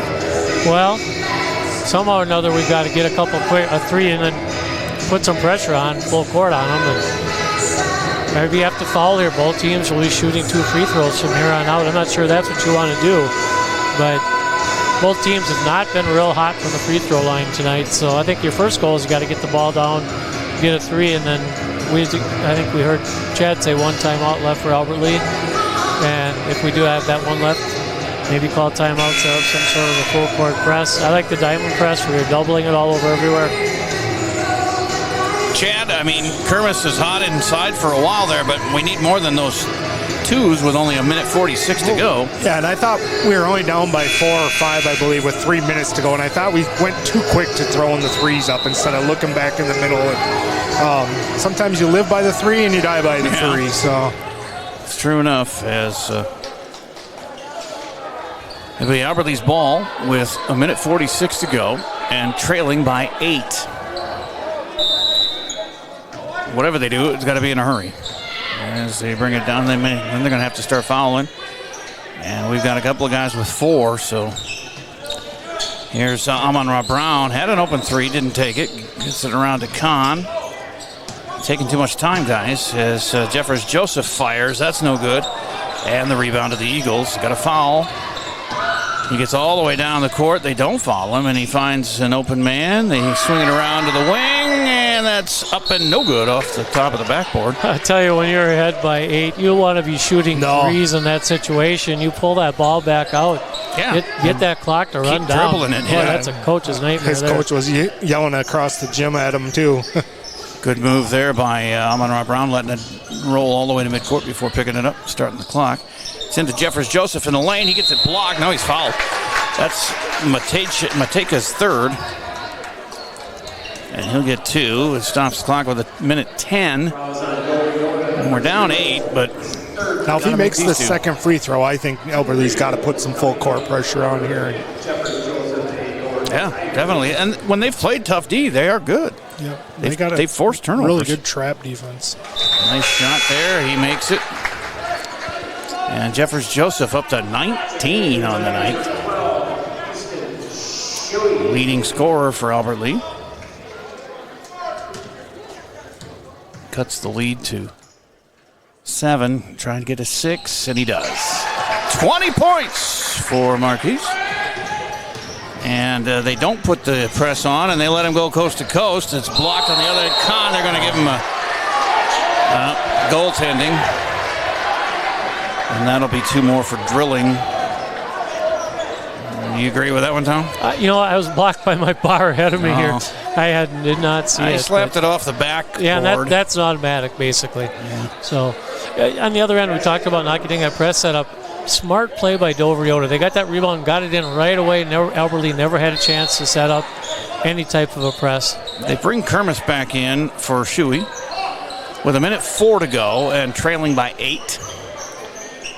Tigers with the ball here. Again, they're going to let it roll as far as it can before he starts the clock. And get it to Kahn in the corner and the left wing anyway. And Kermis takes the long shot. That's off the rim, no good. Jeffers Joseph fights for the rebound. He has a putback that misses. Kahn gets the rebound and he's fouled. It's going to be Drilling, I believe, his fourth. Yep. That was just an amazing rebound by Jeffers Joseph that time. He went up amongst the big guys in there and he out-jumped them all. He and Kahn can jump out of the building. As Carter makes that one, he's up to 17. How fun was it this fall to see the quarterbacks throw that ball high in the corner of the end zone? To Kahn. And let him go up and get it. Yep. And he made them both. He's up to 18. Showing pressure here, yep. 6-point deficit here with 50 seconds. They're going to have to start following soon. Down to 43 seconds. 3 possession. Well, with threes, it's a 2-possession game. Into the lane, up and in. Myers, he's got 8. Now it's an 8-point game. 3-possession game. But we're still shooting 2s as Noah gets the putback. And we call our last timeout. 19 for Teeter. How do you have 20, 19, 18, and 16 and be losing by 6? It's tough to do, but that is tough to do. That's what we're got going on here. The Dover EYOTA coach is mad about something. He's yelling at the officials, but we have 22 seconds left. We'll take the break here on ElberlyLive.com. Same practice, same team, new focus. Advanced Family Dental is now Advanced Focus Dental. As dentistry has changed, we have too. We now offer full cosmetic dentistry in addition to routine dental care. Learn more at afd.dental. As we have 22.4 to go, 89-83 Dover EYOTA. Hey, let's talk about tomorrow night's girls game. Yeah. Out here, we'll be on Who's coming to town? Again, Worthington. Okay. That could be a W. Yeah, you never know. And Albert Lee with their new coach, I've gotten to be good friends with him, and I'm a coach in his Is he really 7-footer? He is 7 feet. Yeah. I tell you what, he came over to help me take one of my sections of my dock out this fall, and I had a high light bulb spotlight in my driveway. I looked at him and I said, "Hey, can you get that light bulb out without me having to dig my ladder out?" He stands in the middle of Fountain Lake. He's probably only up to his waist. Yeah. Good guy. I love him. Yeah. So he got the light for you? He got the light. Yeah, nice. Yeah, I couldn't come anywhere near it. He just stood there and reached up and put it in for me. Well, he's got a tough task with the girls' squad. They've taken a couple of big losses here, but hopefully they can get a W here against Worthington tomorrow. You guys will have that one. We'll be doing boys hockey over at the arena tomorrow. Both games on ElberlyLive.com. The inbounds with 20 seconds to go. Stolen away by Jeffers Joseph at a quick 2 for Kahn. We don't have any timeouts left, so we just got to keep it going. 9 seconds and a foul there. You got to give the Tigers credit cutting this down again to 4 points. Yeah. If they miss a free throw, they got to get a 3, and it's a 1-point game. I believe we're out of timeouts, though, which would really hamper any kind of a set. Plus, they got 2 shots coming here. And that was Kahn on a foul, and it's his third. Said one of these teams is going to win with 90. It looks like I might be right here if he makes both free throws. You are just a seer of all things. A lot of coaching behind me. First free throw is good. That's 90. Wow. Yeah. A lot of points. Grabenow has 12. Shuey out, Kermis in, and 7.2 seconds to go. A 5-point advantage for the visitors. Not over yet, but pretty much. Yeah, now it might be. As he's up to 13, and it's a 2-possession game with 7 seconds. As Teeter has it, fires. Good. But that'll run the clock out. Well, they made a game of it and got it to 3. As Teeter ended up with a game-high 22. 3 guys with 20 points or more, and we lost 91-88. We'll take our Service Master cleanup break here and back to wrap things up on ElberlyLive.com. No matter what business you're in, it's hard to find someone to keep your business clean. Service Master by IETS Janitorial Services cover everything from floor care and carpet cleaning to general cleaning, windows, and power washing. When you're in need of janitorial cleaning services, demand the yellow van. Call ServiceMaster by IOT today. The man, the yellow van, call ServiceMaster. Stay up to date on Tiger activities by following Albert Lee Live on social media. See what's on tap for the week and check out daily game day graphics to always know what's happening. You'll also get fast updates of game postponements and cancellations. Like and share our posts to keep others updated, and leave a comment with any questions for quick answers. Follow us at Albert Lee Live on Facebook, Instagram, and X, and catch all the action on albertleelive.com. So it ends 91-88. You were right, Tom. You said 90. I thought you thought it would be a high-scoring game too, so you're right there. And just short, though, man. Well, tell everybody, you said you had 3 guys with 20 or more points. You don't know if that's ever happened with a loss. Albert Lee basketball historian that I am, and helping Harrison trying to get stats from some of the old coaches. And I don't ever remember in my days of broadcasting or whatever having 3 guys with 20 points. And not only that, losing the game with 3 guys that too. With 20 that's points. like scoring 103 against Red Wing and losing. Yeah. Last year. I think Chad hit the nail on the head, though, as we started getting back and chipping away when we were giving that ball to Cooper underneath. And then all of a sudden they defended that better and forced us into some shots and some drives. And Cooper hardly ever touched that ball down the stretch. True. But when he wasn't touching it, your guards were getting the ball up and in the basket, showing by those 3 guys with 20 points plus. But as it was, it just wasn't enough for Albert Lee tonight, and we'll take the loss in the home opener. Do you have any replays you want to go through? Or while you do it, I can tell them 22 for Noah Teeter to lead the way for Albert Lee, 20 each for Carter Kahn and Marquise Jeffers-Joseph had a great game. And then 16 for Cooper Kearns. Near corner goes cross court to Marquise, who takes the 3. Good! 5 for Easton Shuey and 2 for Desmond Smith. So we lost because they had more scores. Scoring going. It's one of them plays where they worked it right down the lane. Yeah, they had 22 leading the way. Matthew Mateka, their junior, number 0. Or hockey. I think I could do a hockey. Up and in! Quick basket by Kermis. Up front, Kahn on the wing, takes the 3. Score it!